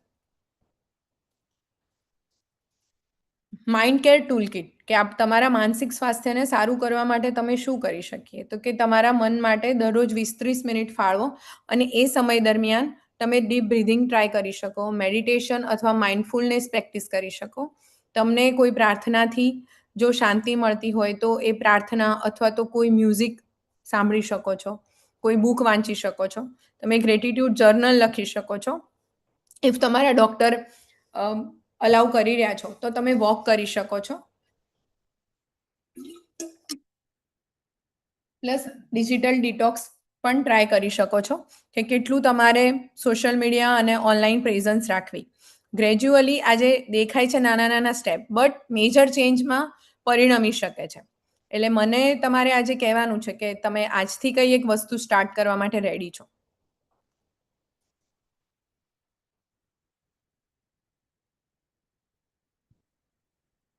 ગર્ભ સંસ્કાર અને મેન્ટલ હેલ્થ. તો જે ગર્ભ સંસ્કારનો જે મૂળ ભાવ છે કે શાંતિ, પ્રેમ, સકારાત્મકતા અને જોડાણ. કારણ કે જે ધ્યાન, પ્રાર્થના, સંગીત અથવા આધ્યાત્મિક વાંચન છે એ તમારા ફેમિલીઝને ઇમોશનલી ભાવનાત્મક રીતે શાંતિ આપે છે. અને એ જ દરમિયાન જો ડિપ્રેશન, એન્ઝાયટી અથવા માનસિક તકલીફ હોય તો પ્રોફેશનલ ટ્રીટમેન્ટ પણ એટલી જ ઇમ્પોર્ટન્ટ છે. એટલે રેગ્યુલરલી તમે તમારા મનને શાંત રાખવા માટે ગર્ભ સંસ્કારનો પ્રેક્ટિસ કરી શકો છો. બટ અગેન મેં કહ્યું એમ કે જો તમને બીજા કોઈ લક્ષણો ફીલ થઈ રહ્યા છે, ડિપ્રેશન, એન્ઝાયટી, ઓવરવેલ્મ, તો પછી એ વખતે તમે તમારા શ્રદ્ધા અને દવા બંનેની સાથે સાથે તમે પ્રેક્ટિસ કરી શકો છો. હવે બાળક જન્મે છે એના પછી નોર્મલી આપણે એવું જ પૂછીએ છીએ કે તારું બેબી કેવું છે, પણ આપણે ક્યારેય એવું નથી પૂછતા કે માતા કેમ છે. હવે ડિલિવરી થઈ ગઈ છે તો એની હેલ્થ કેવી છે, એને મેન્ટલી એ રિલેક્સ ફીલ કરે છે કે નહીં, આ બધું જ ક્યાંક ને ક્યાંક રહી જાય છે. અને એના લીધે જે મધર છે એ સડનલી પોસ્ટ પ્રેગ્નન્સી આપણે જોઈએ તો કે સડનલી ઇસ્ટ્રોજન અને પ્રોજેસ્ટ્રોન ડ્રોપ થતા હોય છે. અને એ દરમિયાન પ્રોલેક્ટિન અને ઓક્સિટોસિન વધતા હોય છે.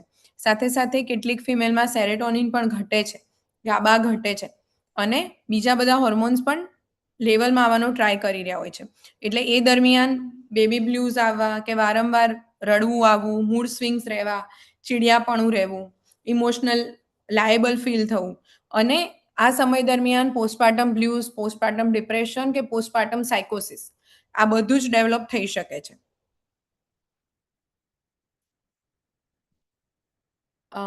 સૌથી પહેલાં સમજીએ કે બેબી બ્લ્યુઝ શું છે અને પોસ્ટપાર્ટમ ડિપ્રેશન શું છે.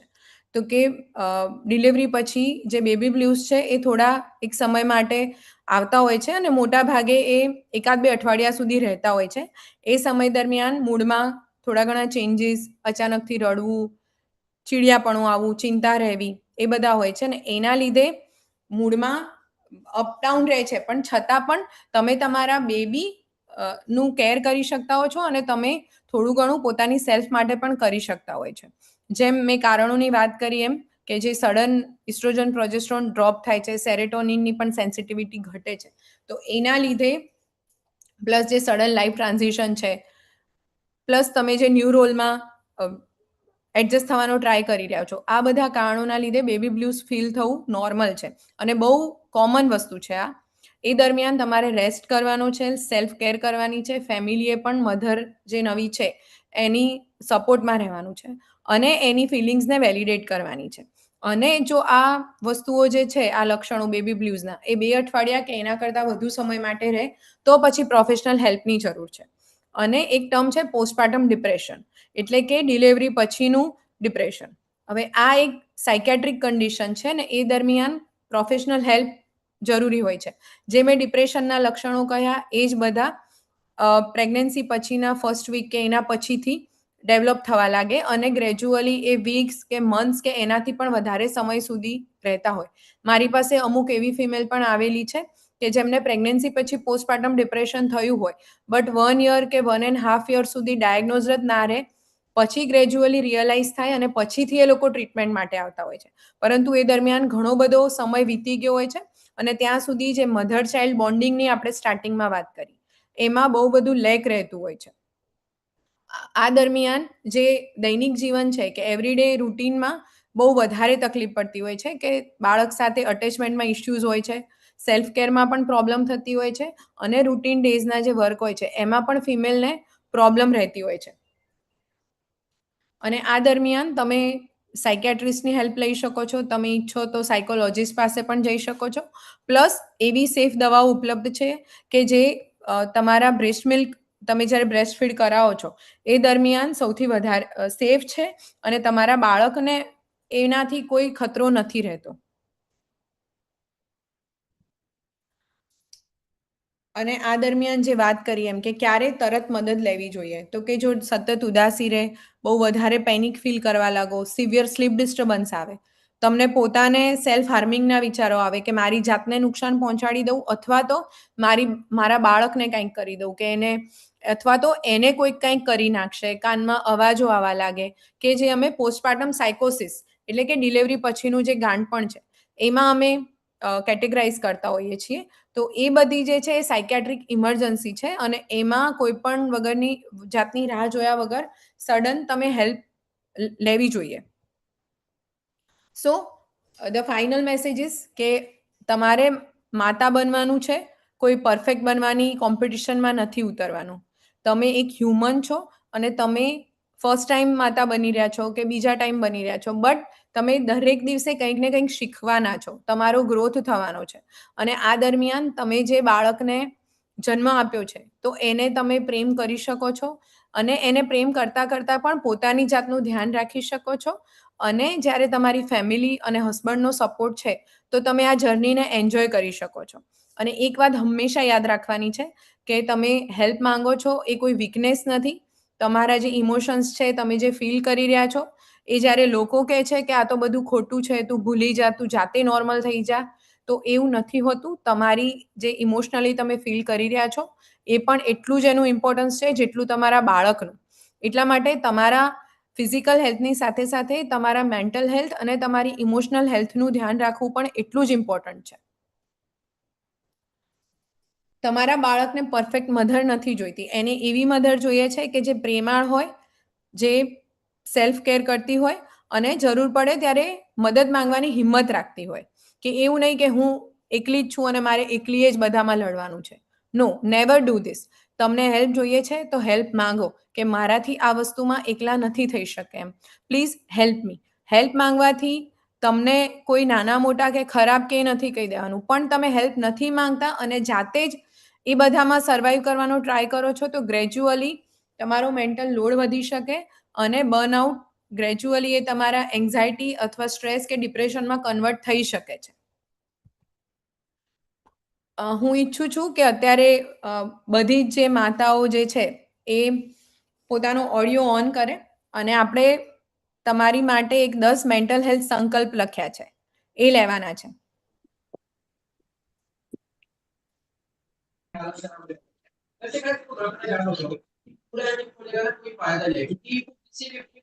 ઓન કર્યો ઓડિયો બધાએ?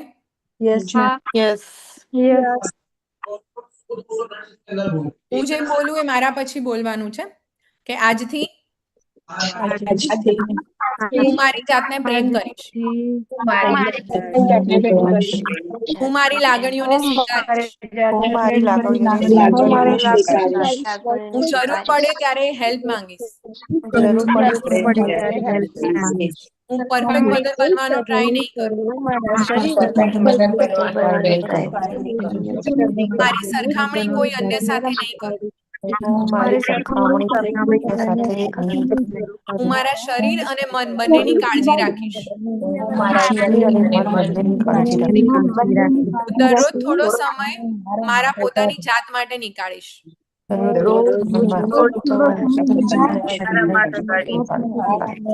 મારી ઊંઘ અને આરામને મહત્વ આપીશ, હું મારા પાર્ટનર અને ફેમિલી સાથે ખુલીને વાત કરીશ,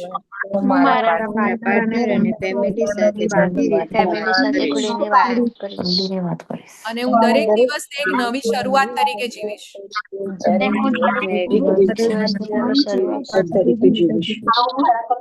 થેન્ક યુ. હવે તમે તમારા માઇક્સ બંધ કરી શકો છો. યસ. એક મિથ વર્સિસ ફેક્ટ જોઈ લઈએ કે લોકોમાં હંમેશા એવું જ હોય છે કે જે પ્રેગ્નન્ટ ફિમેલ છે એ જેટલી ખુશ રહેશે બાળક એટલું ખુશ રહેશે, અને લોકો એવું જ કહેતા હોય છે કે તું ખુશ રહે, બધું સરસ થઈ જશે, તું રડીશ તો તારા બાળક પર ખરાબ અસર પડશે.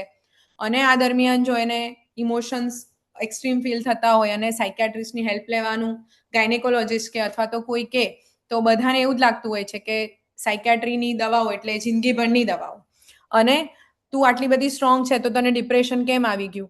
પણ એક વસ્તુ સમજો કે તમે માણસ છો અને તમે એક રિયલ લાઈફ સિનારીઓમાં જીવી રહ્યા છો અને એ દરમિયાન જરૂરી નથી કે તમે કાલે સ્ટ્રોંગ હતા તો આજે સ્ટ્રોંગ જ રહેશો.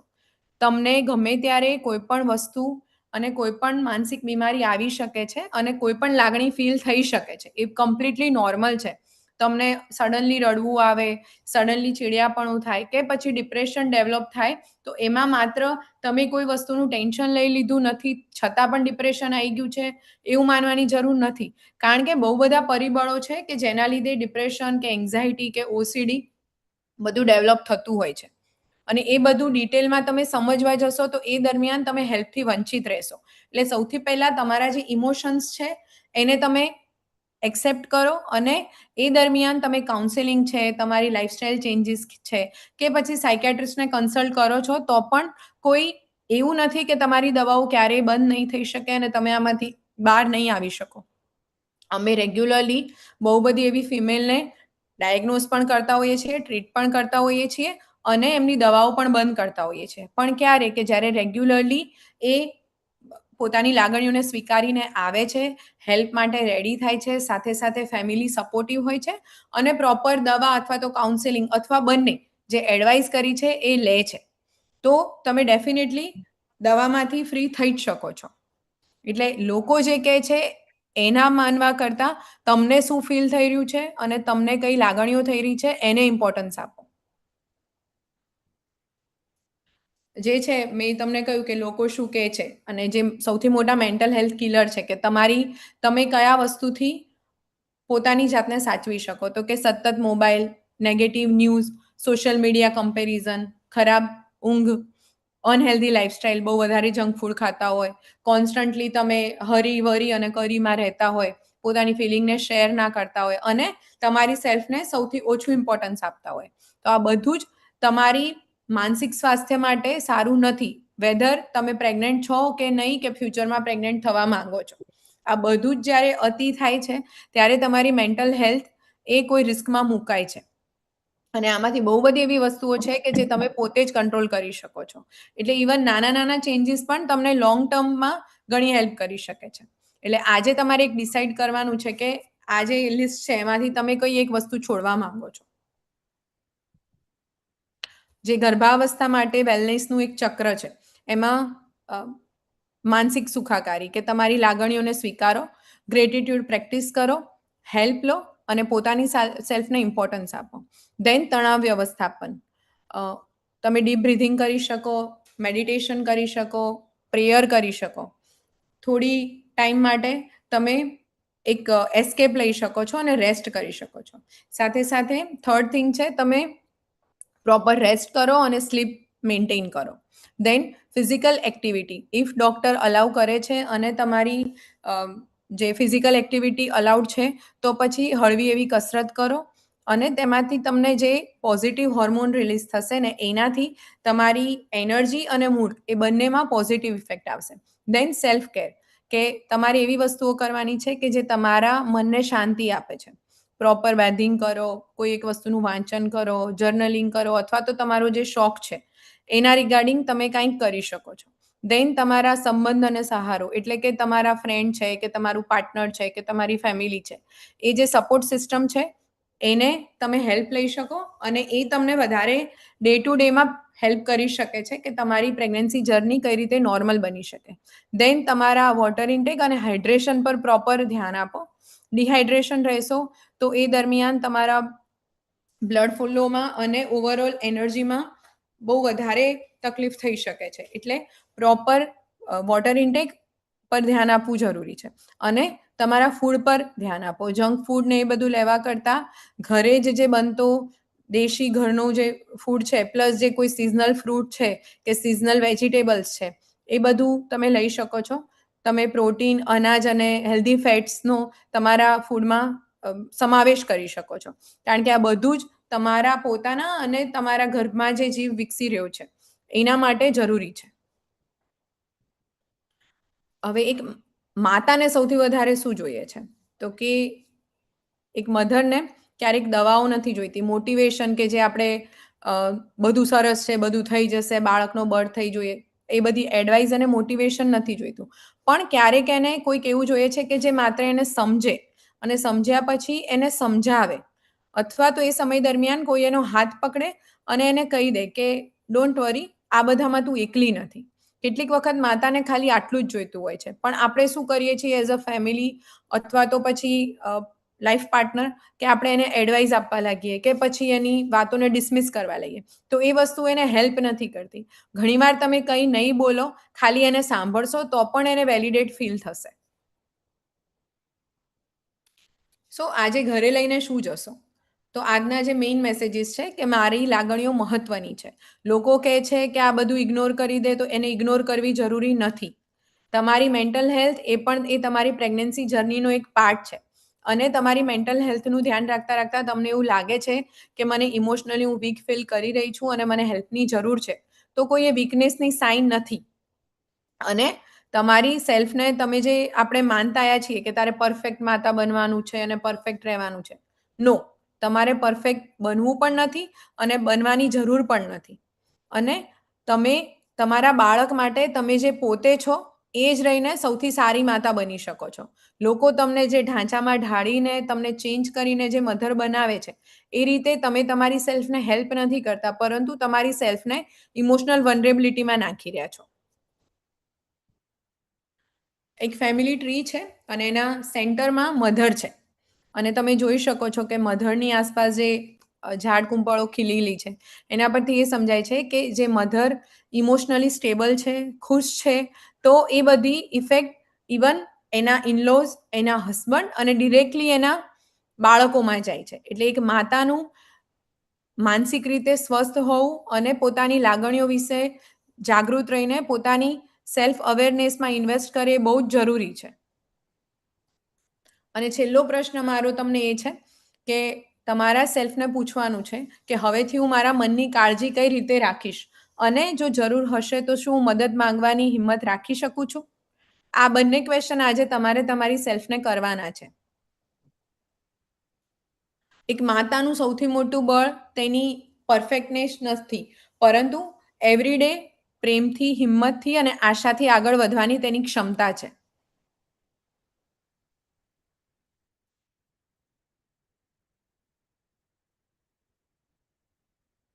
Thank you.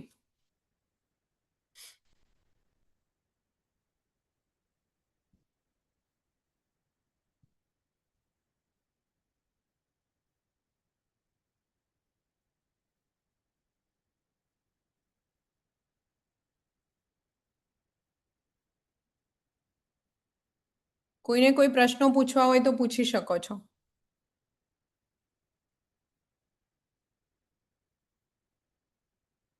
સંગીતાબેન?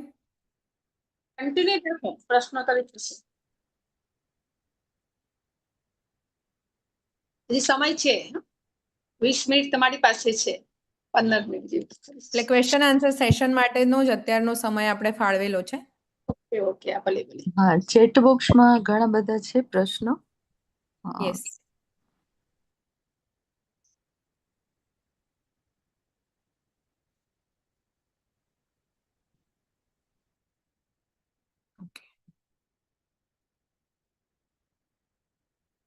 હું મેન્ટલ હેલ્થનું જ્યારે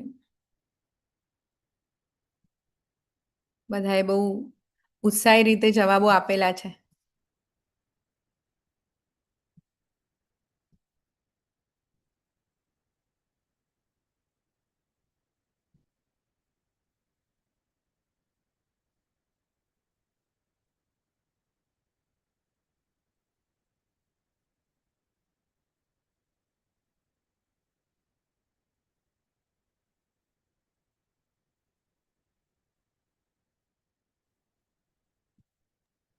ચેટ બોક્સમાં શ્વેતાબેન છે બધા ઘણા ક્વેશ્ચન. હા, હું એ જ સ્ક્રોલ કરી રહી છું. એકચ્યુઅલી બહુ ઉપરથી. હા, નીચે આવે છે ને બધા. હા હા હા, નીચે જ ઓપન કરી રહી છું. તમારે જે લખવા હોય લખી શકો છો.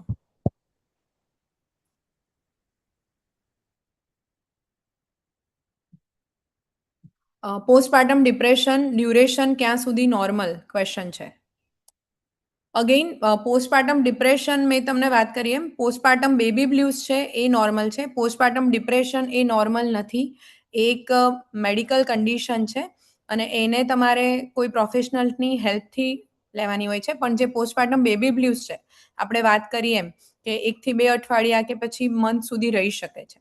પરંતુ જ્યારે એની સિવિયારિટી વધી જાય અને જે મેં તમને જણાવ્યું એમ કે કયા સંજોગોમાં ડૉક્ટરની હેલ્પ લેવી જરૂરી છે કે મધર પોતાની જાતને હાર્મના વિચારો આવે કે પછી બાળકને હાર્મ કરવાના વિચારો આવે અથવા તો તમે કાંઈ ખાવા પીવામાં અસર પડી જાય, સુસાઇડના વિચારો આવવા લાગે. તો આ બધું જ એબનોર્મલ છે અને એનામાં તમારે હેલ્પ લેવી જરૂરી છે.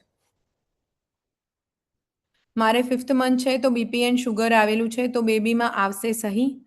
અગેઇન એ તમારા બેબીના બર્થ પછી ખ્યાલ આવી શકે અને આ દરમિયાન ઘણી મધરને ડ્યુરિંગ પ્રેગ્નન્સી બીપી અને શુગર ડેવલપ થતું હોય છે અને ઘણી બધા કિસ્સામાં રિઝોલ્વ પણ પોસ્ટ પ્રેગ્નન્સી થઈ જતું હોય છે.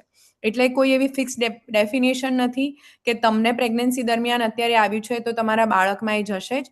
હા, તમે અનટ્રીટેડ છો, અત્યારે તમે એની સારવાર નથી લઈ રહ્યા તો તમારા બાળકના ગ્રોથમાં એનાથી ડેફિનેટલી અસર પડી શકે છે.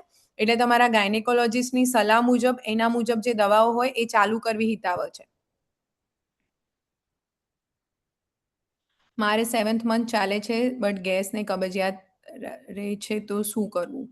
તમે પોતાની ફૂડ જર્નલ બનાવી શકો કે તમને કયા કયા ફૂડથી કે એ બધું લીધા પછી તમને ગેસ ને કબજિયાત રહે છે તો એ તમે અવોઇડ કરી શકો છો. પ્લસ તમે દવા પણ લઈ શકો છો. પ્લસ જો તમે સ્ટ્રેસના લીધે તમને ગેસ ને કબજિયાત રહે છે તો એના પર વર્ક કરવું જરૂરી છે. પ્રોપર પાણી પીવું, ફાઈબરવાળો ખોરાક લેવો અને થોડું ઘણું ચાલવાનું રાખવું એ આ બધામાં હેલ્પ કરી શકે છે. શુગર આવેલું છે તો ક્યાંય પ્રોબ્લેમ નથી આવવાની ને? અગેઇન એ ફ્યુચરનો પ્રશ્ન છે, તમારી પ્રેગ્નન્સી અને તમારા ગાયનેકને રિલેટેડ છે. હું પરફેક્ટ. Okay madam. મદદ માંગવા કરતાં એમ થાય છે કે થાય છે ત્યાં સુધી કરી લઈએ. આ બહુ સરસ વસ્તુ છે કે થાય છે ત્યાં સુધી કરી લઈએ. એ ક્યારે ખબર પડે કે જ્યારે આપણું શરીર આપણને ના પાડી દે અને આપણે ઘસાતા જ રહીએ ત્યારે. એટલે અગેઇન જ્યારે તમને એવું ફીલ થવા લાગે ને કે મારાથી નથી થઈ શકતું પણ હવે ચલો ને થોડી ખેંચાઈ જાઉં ને કરી લઉં, એ સમય છે કે જ્યારે તમારે મદદ માંગી લેવી જોઈએ. હેલ્પ નથી મંગાતી મેડમ, કારણ કે અત્યાર સુધી આપણે શીખ્યા જ નથી કે હેલ્પ કઈ રીતે માંગવી પોઝિટિવ વેમાં. તમે તમારા ગુસ્સામાં અને એ રીતે તમે હેલ્પ માંગશો તો ડેફિનેટલી કોઈ હેલ્પ નહીં કરે. પરંતુ તમને હેલ્પ જોઈએ છે એને કઈ રીતે સામેવાળા વ્યક્તિ સુધી પહોંચાડવું એના પર તમે વર્ક કરેલું હશે તો ડેફિનેટલી તમે હેલ્પ માંગી જ શકશો અને તમારી પ્રેગ્નન્સી દરમિયાન ડેફિનેટલી તમારી ફેમિલી તમને હેલ્પ કરશે જ. Thank you. વાર્મ વોટર મોર્નિંગમાં લઈ શકાય? યસ, ડેફિનેટલી તમને જો એ સૂટ થાય છે અને તમને એનાથી કોઈ પ્રોબ્લેમ નથી થતી તો ડેફિનેટલી લઈ શકાય છે.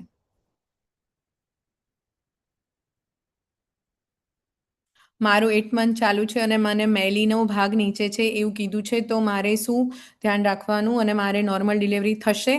અગેન ડિલિવરી નોર્મલ થશે કે CS એ તમારા ડિલિવરીના દિવસે ખ્યાલ આવશે અને એ તમારા ડૉક્ટર તમારી ફિઝિકલ હેલ્થને ધ્યાનમાં રાખીને તમારા માટે બેસ્ટ ડિસિઝન લેશે. એના વિશે હાલ ચિંતા કરશો તો તમે પ્રોપરલી પોતાની હેલ્થ પર ધ્યાન નહીં આપી શકો. જ્યારે મેલીનો ભાગ નીચે હોય છે ત્યારે જનરલી પાછળના મહિનાઓમાં પ્રોપર રેસ્ટ એડવાઇઝેબલ હોય છે અને એ સમય દરમિયાન પોતાની હેલ્થ પર ધ્યાન રાખવું પ્લસ કોઈ સડન વસ્તુ અચાનકથી ઊભા ના થવું, અચાનકથી ના બેસવું, એ બધી એડવાઇસ જનરલી ગાયનેકોલોજિસ્ટ આપતા હોય છે.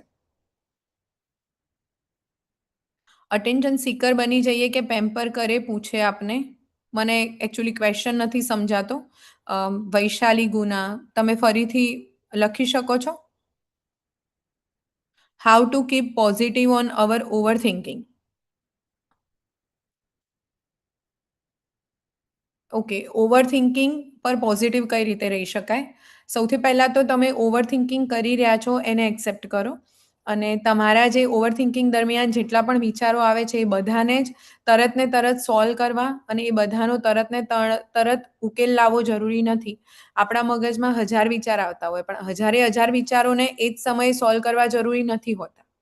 તો સૌથી પહેલા જે ઓવર થિંકિંગ છે એને એક્સેપ્ટ કરો, કારણ કે ઓવર થિંકિંગનો ઘણાનો સ્વભાવ પણ હોઈ શકે છે. પણ એ તમને કઈ રીતે તમારી ઓનગોઈંગ પ્રેગ્નન્સીમાં ડિસ્ટર્બ ના કરે એ માટે તમે કરી શકો કે તમને જે પ્રેગ્નન્સી વેલનેસ ચક્ર કહ્યું એ પ્રેક્ટિસ કરી શકો છો.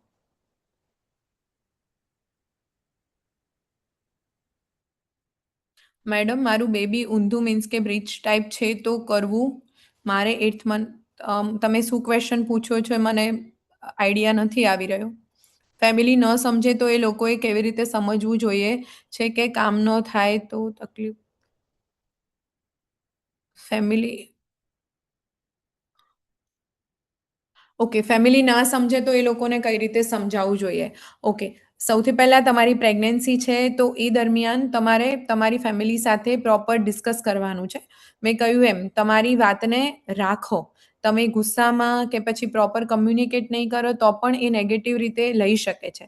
એ દરમિયાન એવું તમને લાગે છે કે તમે તમારા માતાના ઘરે જઈને પણ પ્રોપર રેસ્ટ લઈ શકો છો તો તમે ત્યાં પણ જઈ શકો છો. અથવા એવું લાગે કે તમારા હસબન્ડ સપોર્ટિવ છે તો પછી તમારા હસબન્ડનો તમે સપોર્ટ લઈ અને એમના ફેમિલી સાથે તમે એમને વાતચીત કરાવી શકો છો. પ્લેઝન્ટા લો લાઇનિંગ પર હોય તો વોક કરી શકાય. અગેઇન એ તમારું પ્લેઝન્ટા કેટલે નીચે લાઇન છે અને એ તમારો પ્રેગ્નન્સીનો કયો મંથ છે અને તમારા ડૉક્ટરે તમારા બીજા પણ ફેક્ટરને જોઈને ગાયનેકોલોજિસ્ટે શું સલાહ આપી છે એના પર વર્ક કરે છે. ડાયરેક્ટલી આ ક્વેશ્ચનનો આન્સર હું નહીં આપી શકું, કારણ કે દરેક મધર કે જેનું પ્રેગ્નન્સી પ્લેઝન્ટા લો લાઇનિંગ હોય એ બધાનું અલગ અલગ એક્સપિરિયન્સ હશે આ વસ્તુમાં.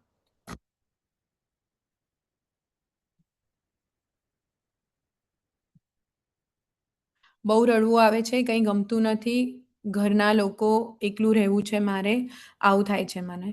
આ વસ્તુમાં તમે તમારા હસબન્ડ કે તમારા ફ્રેન્ડ્સ કે જેને તમે ટ્રસ્ટ કરો છો એની સાથે વાત કરી શકો છો.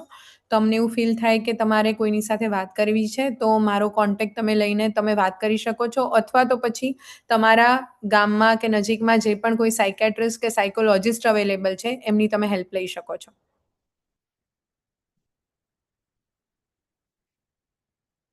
નાની નાની વાતમાં સેડ થઈ જવાય છે અને રડવું આવ્યા કરે છે. અગેઇન તમારું પ્રેગ્નન્સીનો કયો મંથ છે અને આ સમય દરમિયાન તમને કેટલા સમયથી થાય છે કે પછી તમારી ઇમોશનલ ઓવર સેન્સિટિવિટી એ તમારા રૂટીનના ડેનો એ તમારા સ્વભાવનો ભાગ છે, એ બધું જાણવું બહુ જ જરૂરી છે.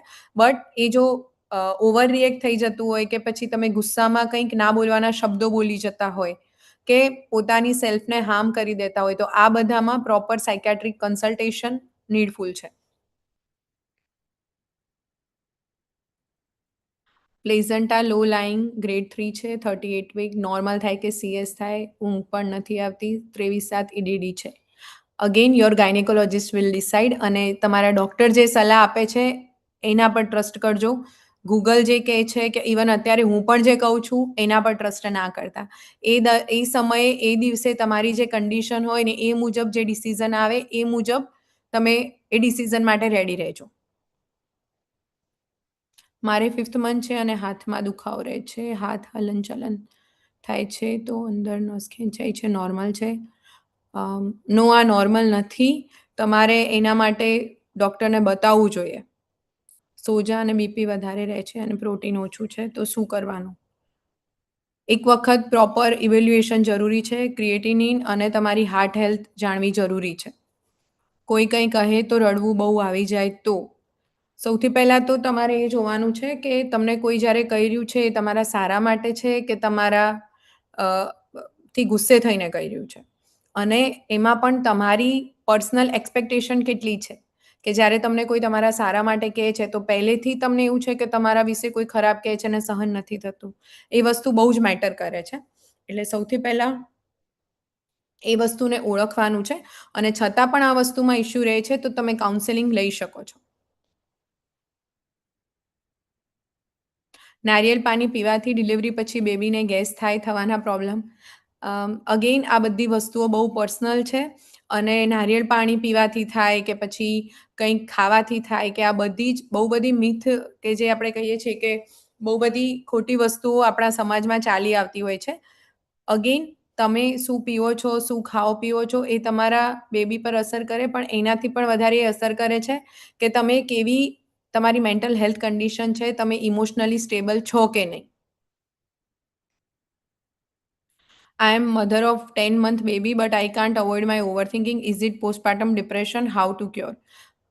પોસ્ટપાર્ટમ ડિપ્રેશનને લેબલ કરવા માટે એક ઓવરથિંકિંગ એક સિમ્ટમ પરથી નહીં કરી શકાય. પ્રોપર સાયકેટ્રિક ઇવેલ્યુએશન નીડફુલ છે. So if you want you can consult. Nature એ ટાઈપનો થઈ જાય કે કોઈ કે પેમ્પર કરે અને આપણને પૂછે અને એવું ના બને તો દુઃખ થાય, એટલે એને ઓવરકમ કરવા માટે અગેન આપણી એક્સપેક્ટેશન્સ જ આપણાને વધારે દુઃખ પહોંચાડતી હોય છે. તમે તમારા નેચર પર વર્ક કરી શકો છો, કઈ રીતે લોકો પાસેથી ઓછું એક્સપેક્ટ કરવું અને પોતાની જાતને સેલ્ફ સફિશિયન્ટ બનાવી અને પોતાની જાતને જ ખુશ રાખવાના પ્રયત્ન કરવા, એ વધારે ઇમ્પોર્ટન્ટ છે. મેડિસિન વગર વિટામિન અને આયર્ન બધું નેચરલી કઈ રીતે મળી શકે? તમારા ફૂડ સોર્સમાંથી મળી શકે છે.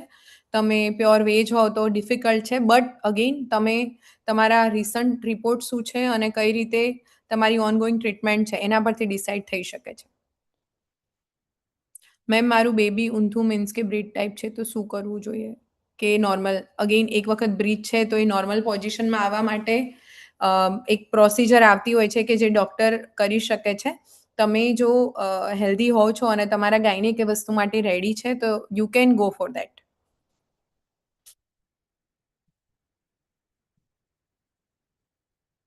7 મંથ ચાલે છે, કામ નહીં થતું બિલકુલ, બટ ફેમિલી નથી સમજતી, વહેલા જાગો બસ એવું બોલે છે, બસ આવું બોલે છે. અગેન તમને જે ફીલ થાય છે તમારાથી કામ નથી થઈ શકતું તો એને પ્રોપર વેમાં તમારી ફેમિલી સાથે એક્સપ્રેસ કરો કે કયા કયા કારણો છે અને તમારાથી નથી થતું, અને કામમાં પણ શું શું તમારાથી થઈ શકે છે, શું નથી થઈ શકતું, એ ક્લિયરલી બાઉન્ડ્રીઝ બનાવીને એમને એક્સપ્રેસ કરો. 1 મંથમાં કેવી ખાઈ શકાય? ડેફિનેટલી ખાઈ શકાય, બધું જ ખાઈ શકાય છે. ખાવા પીવામાં એવી કોઈ જ મનાઈ નથી હોતી, જ્યાં સુધી પર્સનલી તમને એ વસ્તુની એલર્જી ના હોય કે એ વસ્તુના લીધે કોઈ પ્રોબ્લેમ ના થઈ હોય. આપની યુટ્યુબ ચેનલ બનાવો મેમ. ઓકે, મારું ઓલરેડી ઇન્સ્ટાગ્રામ છે અને એમાં હું વિડીયોઝ મૂકતી હોઉં છું. પેટ ઉપર ખૂબ જ ખંજવાળ આવે તો તે નોર્મલ છે. ડ્યુરિંગ પ્રેગ્નન્સી તમારા બાળકના ગ્રોથના સેકન્ડરી તમારું ચેસ્ટ જે એબ્ડોમેન એક્સપાન્ડ થતું હોય છે તો એના લીધે હિસ્ટામાઇનને રિલીઝ થવાથી ખંજવાળ આવી શકે છે. બટ તમે વધારે ખંજવાળશો તો એ માર્ક્સ ડેફિનેટલી રહી જવાના ચાન્સીસ છે. તો તમે કોઈ ટોપિકલ કેલેમાઇન લોશન કે લગાવી શકો છો.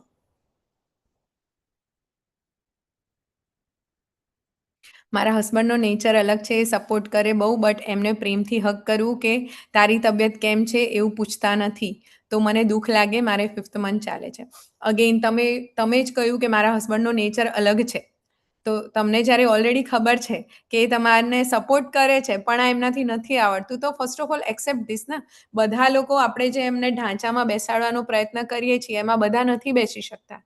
દરેક પુરુષની પણ લાગણીઓને એક્સપ્રેસ કરવાની પદ્ધતિ અલગ હોય છે, તો એને ચેરિશ કરો. હા, તમે કમ્યુનિકેટ કરી શકો છો કે તમારા હસબન્ડને કે જો તમે આ રીતે મને હક કરશો તો મને સારું લાગશે, બટ અગેન એના બેઝ પર જે સારા હસબન્ડ છે કે નહીં એ તમે જજ કરશો તો અગેન તમારી એક્સપેક્ટેશન તમને હર્ટ કરશે.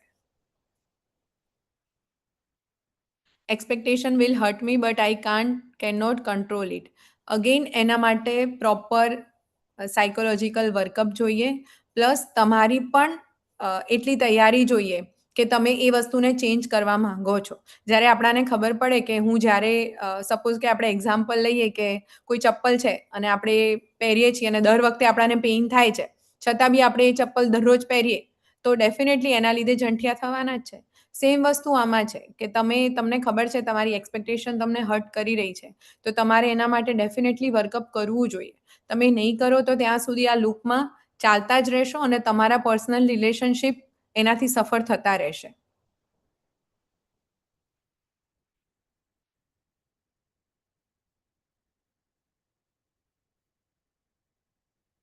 5th મંથ છે, સ્ટ્રેચ માર્કથી બચવા આપણે શું કરી શકીએ? અગેન કોઈ વસ્તુથી બચી નથી શકાતું. એ જો આવવાના છે તો એ આવશે જ. બટ અગેન તમે પહેલાથી જ જે કેમોમાઇલ લોશન છે કે પછી એન્ટી સ્ટ્રેચ માર્કનું ઓઇલ આવે છે, પેટચોલીનું જે ઓઇલ હોય છે, એ બધું તમે અપ્લાય કરી શકો છો કે જેના લીધે એની લોંગ ટાઈમ ઇફેક્ટ ના રહે.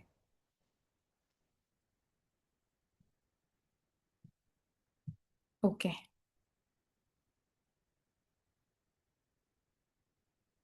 Thank you.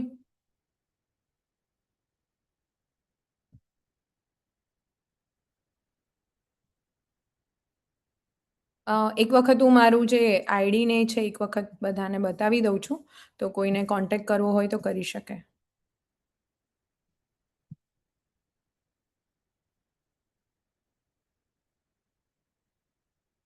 મારો કોન્ટેક્ટ નંબર ઓલરેડી સંગીતાબેન પાસે છે. ઇફ કોઈને નીડ છે તો લઈ શકો છો.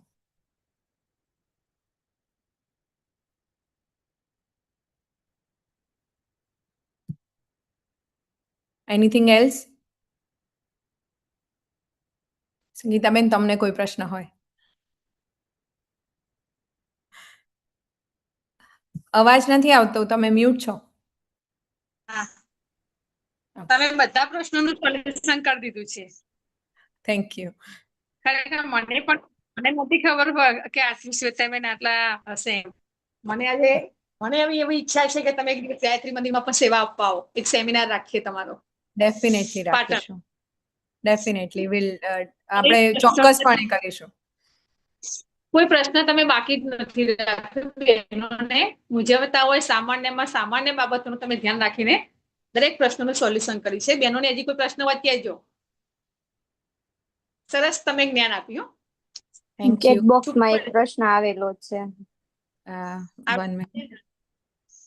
હા, મેં પૂછ્યું છે.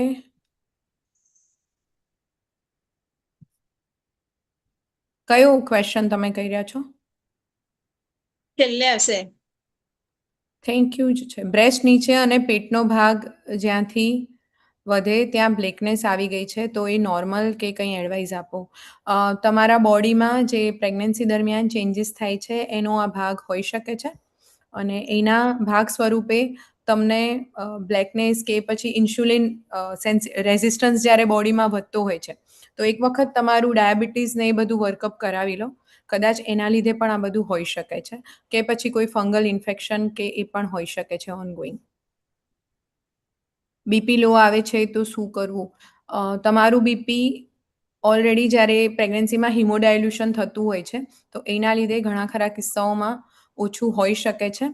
બટ એ સમય દરમિયાન તમે પડી નથી જતા કે અચાનકથી તમને કોઈ બીજા લક્ષણો નથી આવી રહ્યા, હાર્ટ રિલેટેડ કે અન્ય કોઈ, તો એ સમય દરમિયાન તમારા ગાયનિક ની સલાહ લેવી જોઈએ. અને સાથે સાથે મારા તરફથી એવું કહેવું છે કે ભલે તમારું રીડિંગ ઓછું આવી રહ્યું છે પણ તમને વીકનેસ ફીલ નથી થતી, તમે પડી નથી રહ્યા, તો એમાં કંઈ બીપી ને લો આવે છે એ મેઝરમેન્ટને બહુ ઇમ્પોર્ટન્સ આડવાની જરૂર નથી.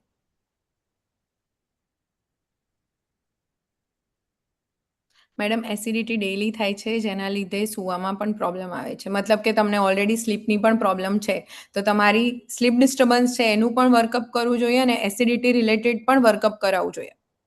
બ્રીચ પ્રોસિજરમાં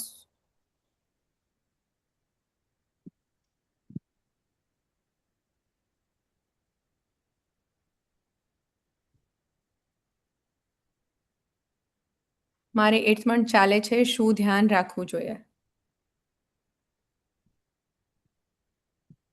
તમારે જ્યારે 8th મંથ ચાલી રહ્યો છે ત્યારે તમારી મેન્ટલ હેલ્થ, ફિઝિકલ હેલ્થ અને તમારી બેબીની હેલ્થ બધા પર ધ્યાન રાખવાનું છે. અત્યારે વજન નથી વધતું, જે પહેલાં હતું એ પણ ઓછું થઈ ગયું છે આજે 8th મંથ બેઠો. For that purpose I will strictly suggest you કે તમારા ગાયનેકોલોજીસ્ટને કન્સલ્ટ કરો. ક્યાંક ગ્રોથ રિટાર્ડેશન કે એવું તો નથી ને, એ બધું રૂલ આઉટ કરાવો.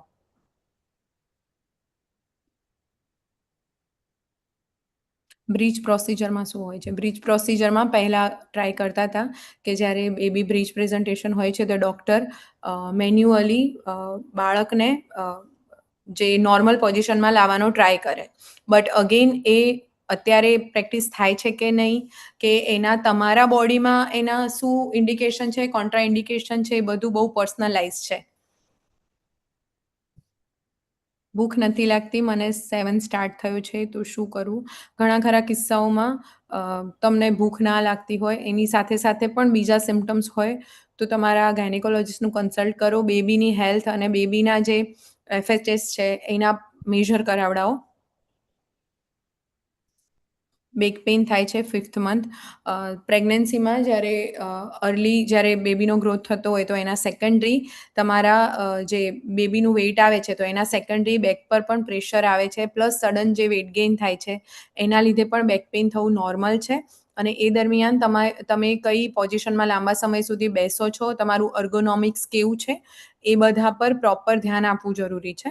અને બહુ વધારે બેક પેઇન રહેતું હોય તો જે પ્રેગ્નન્સીમાં સેફલી લઈ શકાય એવી બધી દવાઓ તમે દુખાવા માટે લઈ શકો છો.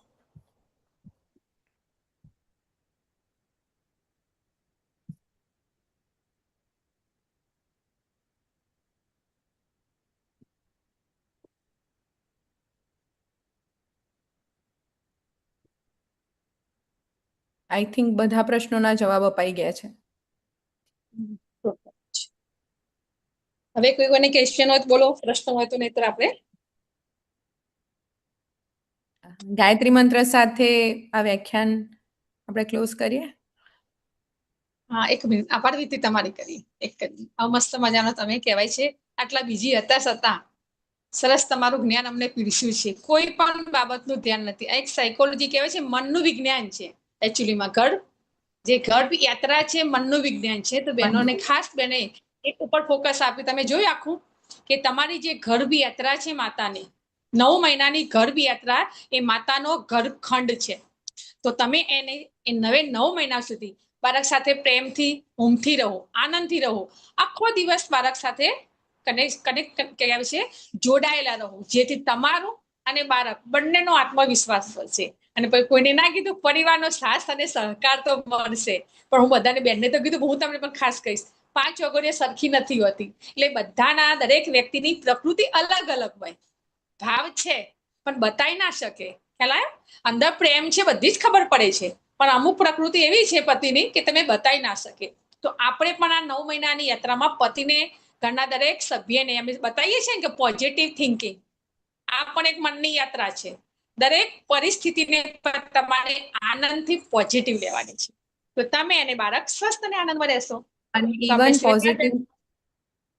ઇવન પોઝિટિવ ના હોય તો પણ એ સિચ્યુએશનમાં કઈ રીતે આપણી મેન્ટલ હેલ્થને પોઝિટિવ રાખી અને આપણા બાળક પર અફેક્ટ ના થાય એ આપણે શીખી જ શકીએ છીએ. સરસ. અને એના માટે હેલ્પ લેવી જ જોઈએ તમારે બધાએ. આજે આપણે બધા શ્વેતાબેન ઘરની સંખ્યા 148 150 સુધી પહોંચી હતી. સરસ. બધાને ખરેખર મજા આવી. અને કહેવાય છે કોઈ બાબતનું હવે કોઈને ક્વેશ્ચન નહીં હોય, અને હશે તો પણ તમે બેનનો કોન્ટેક્ટ કરી શકો, એમને પણ ફોન કરી શકીએ.